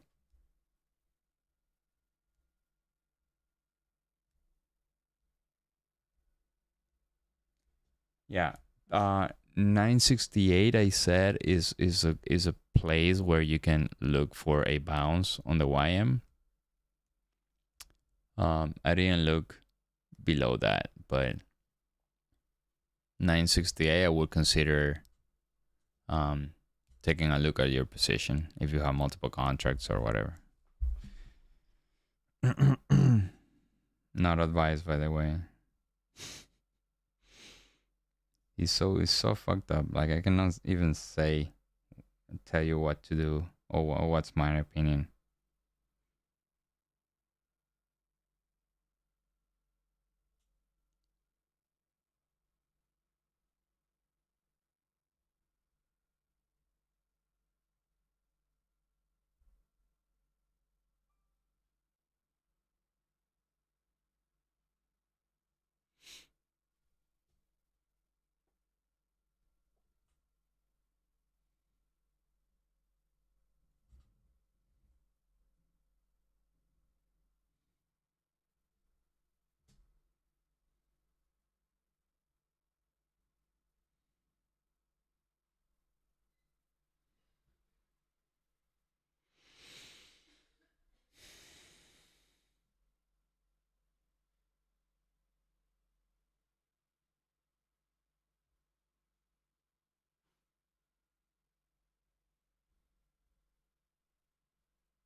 So it looks like the dollar might move higher though. So 5 minutes, and we are 2.5 minutes. So yeah, so it looks like the dollar wants to move higher to the 75 level. So if the 75 level comes into play here, my demand will be a lot better.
So remember, this trade is just me collecting data. That got nothing to do with my trading. I'm just testing the trading plan on the ES. So far I have 2 trades, one winning, one losing trade in the ES, but still the account is profitable. The account is making $300. Not much.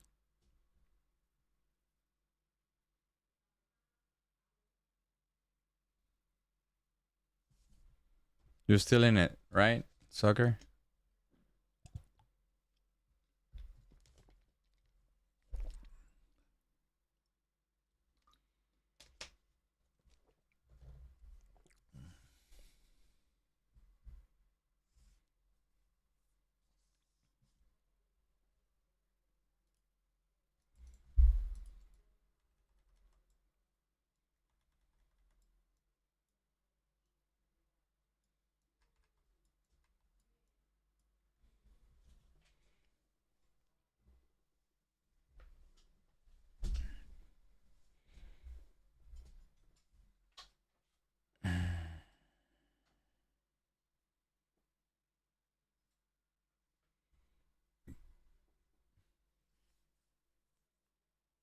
Oh, got it.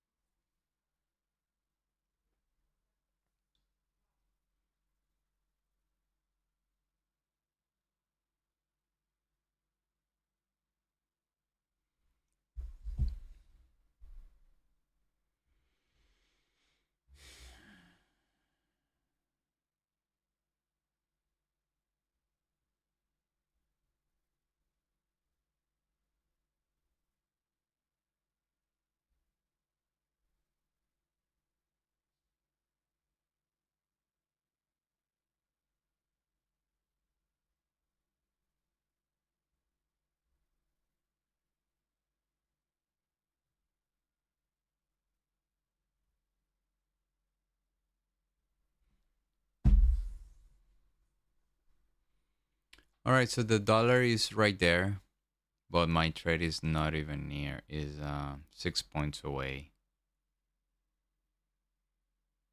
What time is it now? 31. So new 30 minutes. So I could have a good bullish pattern on the 30 minute. Let's go see it. Yeah.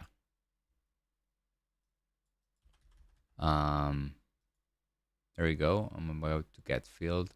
The dollar is right there. So I want to see the dollar if the dollar helps me after this level.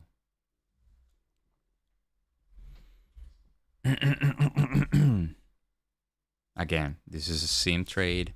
This is me collecting data on my trading system to try to tweak it. So to see if I can start trading this in January.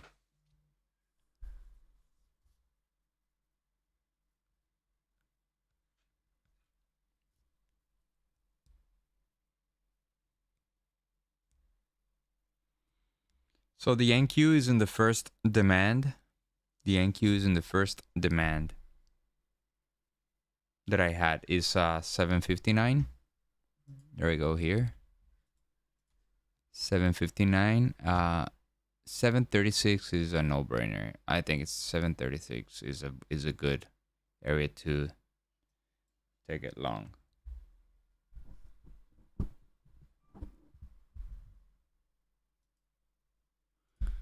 All right, it came very close from my order. This is the 5 minutes. Let me put here the time bar timer.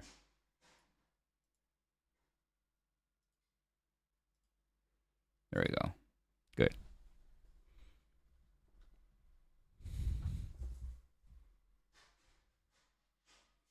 All right, so the dollar is right there. What time is it? It's 1 more minute for the dollar.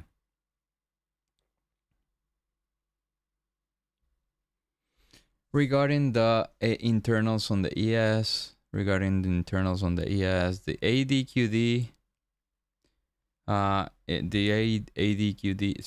ADD is on the negative side of the chart, right? Below zero, but it's coherent to the upside. Now the tick chart is not pretty, but it is what it is. Like, that's the setup. Dollar there. Let's see if we can have this one.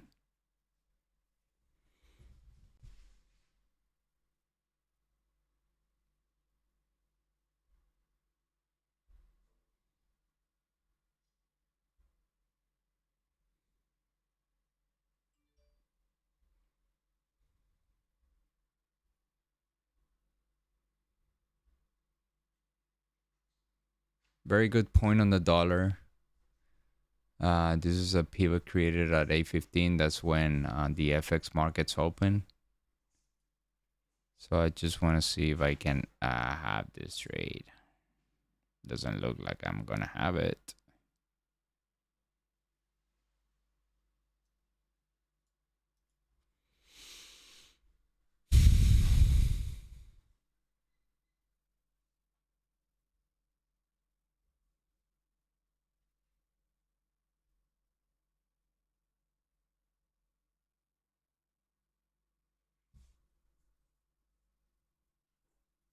So the NQ is bouncing off of the demand as well.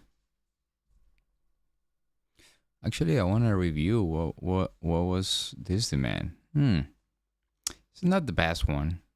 It's not the best one, but you have 1, 2, 3, these 3 pivots here, putting some buying pressure right now. But this one is the one that I most like. Like, this is the one that I really like. 736. Yeah, it's bouncing off of the first one. Yeah, the dollar is in position right there. Yeah, definitely this one came shy, like 2 ticks.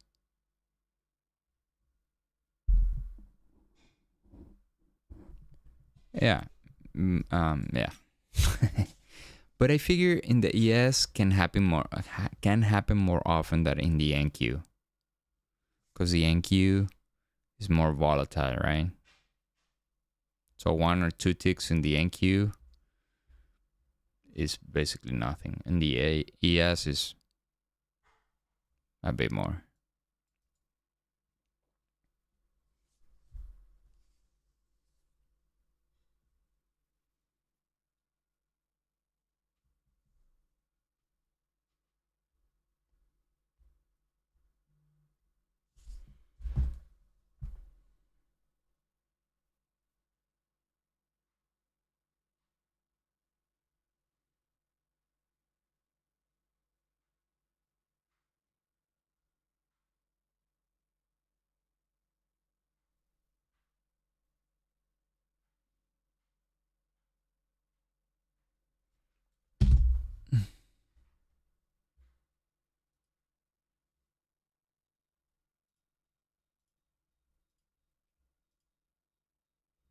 Wow.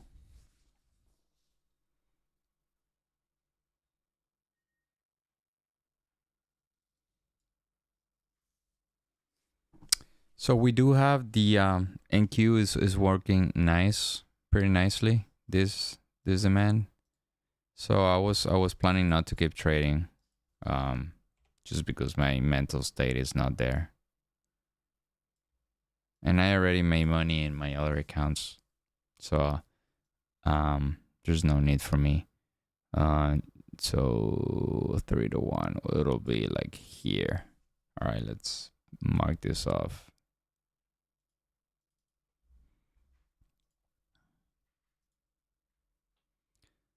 Target price. There we go. So we can see how far this is going to go. It's not unrealistic though. 3 to 1 is not bad. The dollar is in position.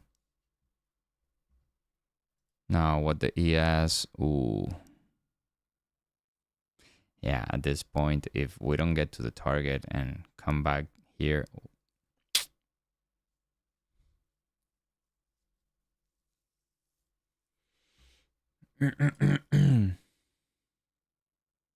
That's how you can rely on the dollar big time.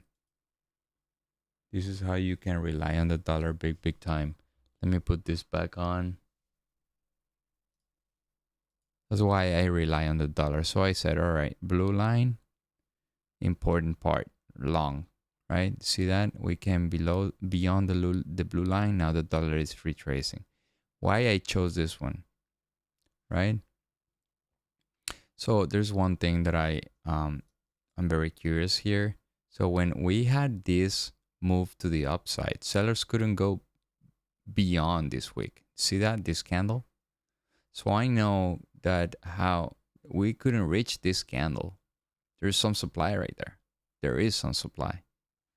Is this gonna tank the dollar? I don't know, but you just play the game. Like, all right, where is supply, you sell. Meaning you sell the dollar means you buy the equity markets, right?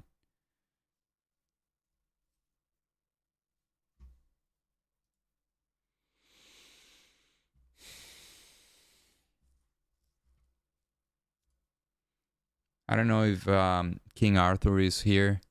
I know Edgar has just started trading. So reading the market is so important, and to tell you a story, right? Is the story that you tell what it makes you understand market behavior. And I can get it all wrong. Like you can get it all wrong, but the important part is that since you trade in these safe zones, you don't lose much money when you get it all wrong.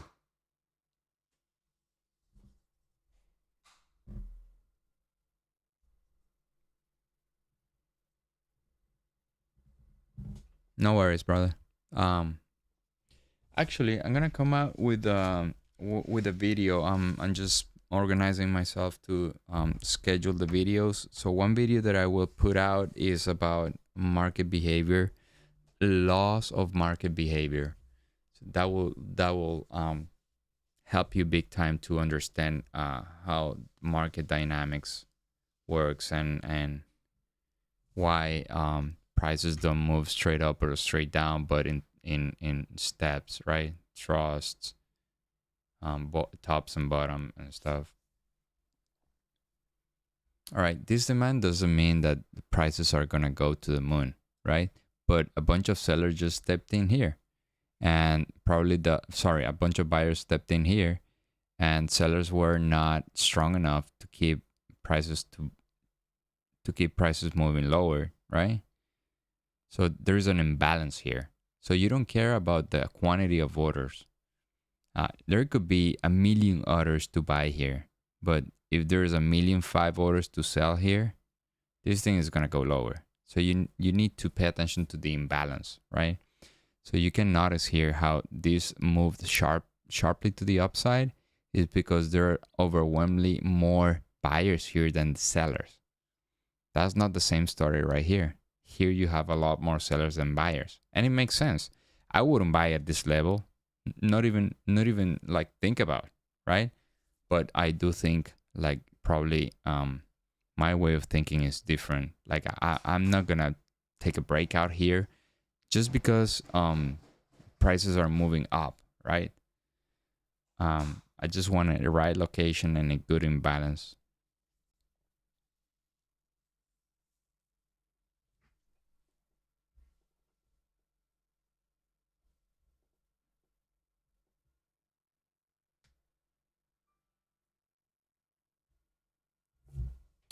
Don't I mean there's try out the I mean I know.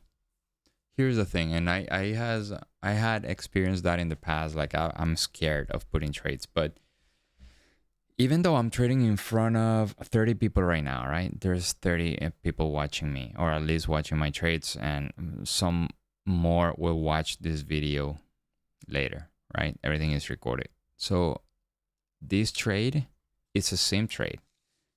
Even if it loses, right? I am collecting data. If you are in a sim trading stage, you are collecting data on yourself. Try to put together a plan and execute it. If that plan loses money, it's fine. Just make the changes. Make the changes for it to make you money.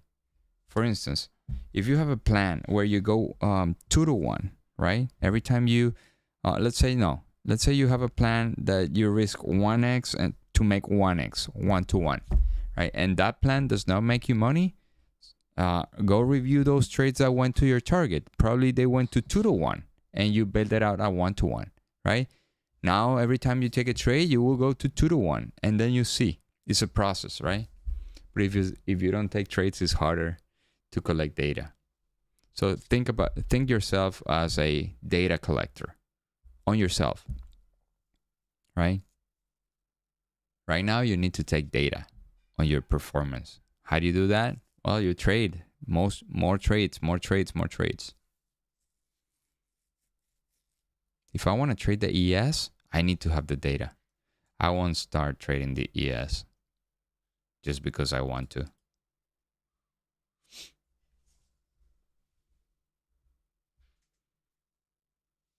I think I have an edge, right? I translated whatever I do in the NQ to the ES. I do think I have an edge, but I need to prove it.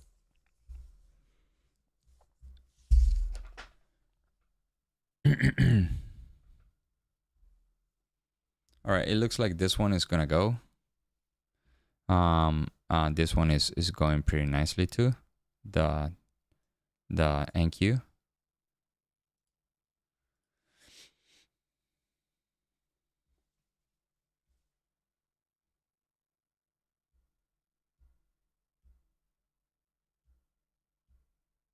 So you trade. So you're working and trading, right? So you need to work in a strategy that is just set and forget. So you don't have to come up. Like probably what I do won't be suitable for you.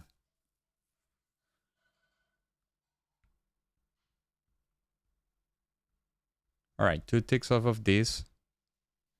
And so I will have to go back to the chart and see, damn, why I didn't choose the other one, right? So I didn't have anything here. I did not have anything to work with other than this level, right? But my zone is the leg in. See that? This is my zone. So next time I will pick the same, exactly the same zone. And if it doesn't fill me in, then that's a good time for revision, okay? Of my structure. So what about the NQ one? Yeah, it's about to hit target. Well, I do have this before.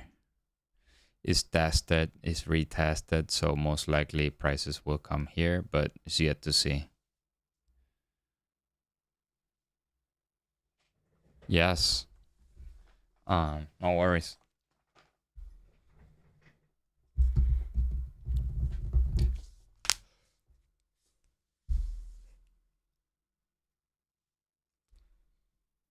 Thank God you got stopped out break even on the YM Soccernatic.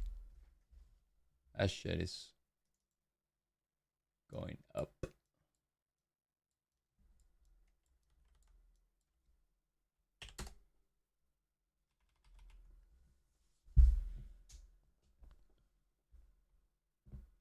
All right, guys, I'm gonna stay for like 10 more minutes because I have a lot of work. If I have to grow this, if I want to grow the channel, I need to put some work into it and prepare some videos. I'm right now in the stage of organizing my ideas and try to be I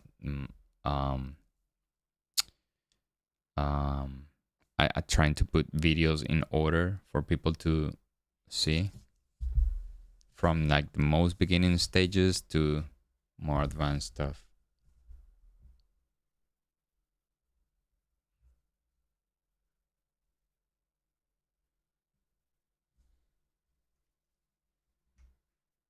So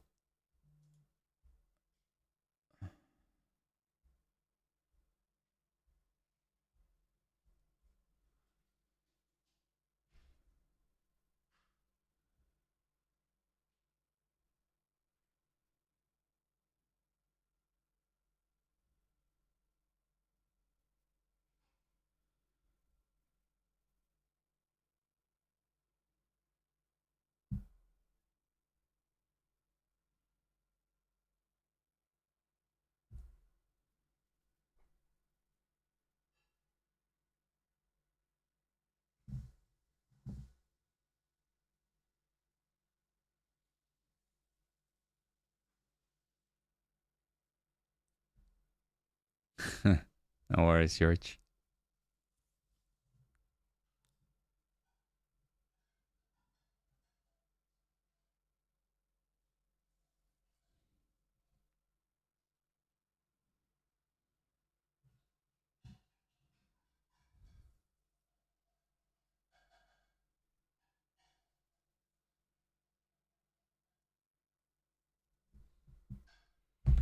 You tried what? Short or long?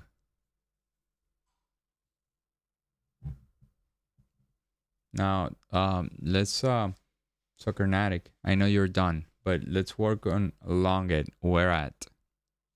This is the important part of location. How important location is.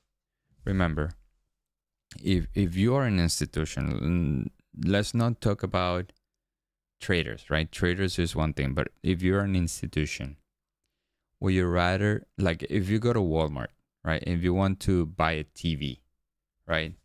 And they tell you, oh, look, is right now $500, right? Last week was 400, right? Would you rather wait for another sale, or you will pay the 500, right? If you need it, then you'll buy it, right? But normal instinct, if you go buy some stuff other than financial instruments, right? You wait for sales, right? You wait for Black Friday. You wait for whatever it is, 4th of July, right? Why wouldn't you wait here to get a right price? It's because you feel like it's gonna go without you. Now, if let's say you have a sale on Black Friday for a TV for $500, and then next Monday is $900, will you go and buy that for $900 knowing that it was 500, right? You wouldn't, right? So in the same way, you need to have that idea here in your mind. Like, why would I buy when this thing already moved, right? The only way for me to buy after this thing move is that I am sure that it's going to go higher. But how are you going to be so sure? We already talked about the randomness on the market, right? You need to find good areas where to buy. So you bought 796. Breaking this out to the upside. Here. 96. I would assume that here to the upside.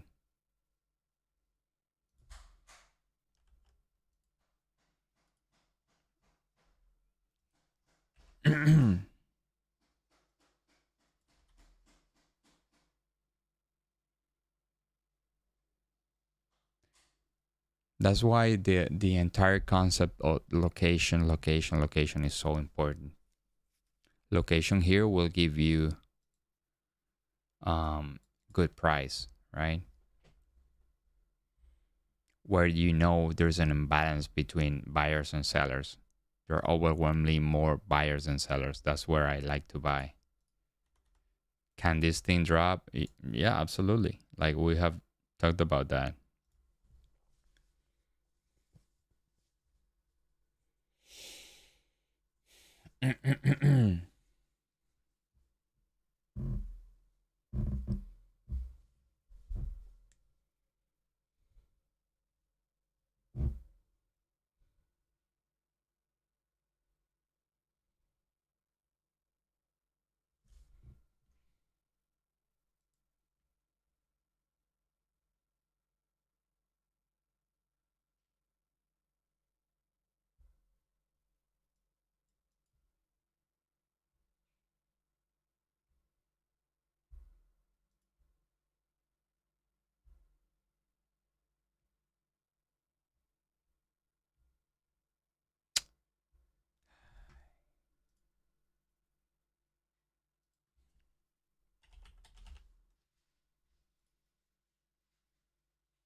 All right, so this trade is not valid anymore. Time for 2.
All right, guys, this is it for me today.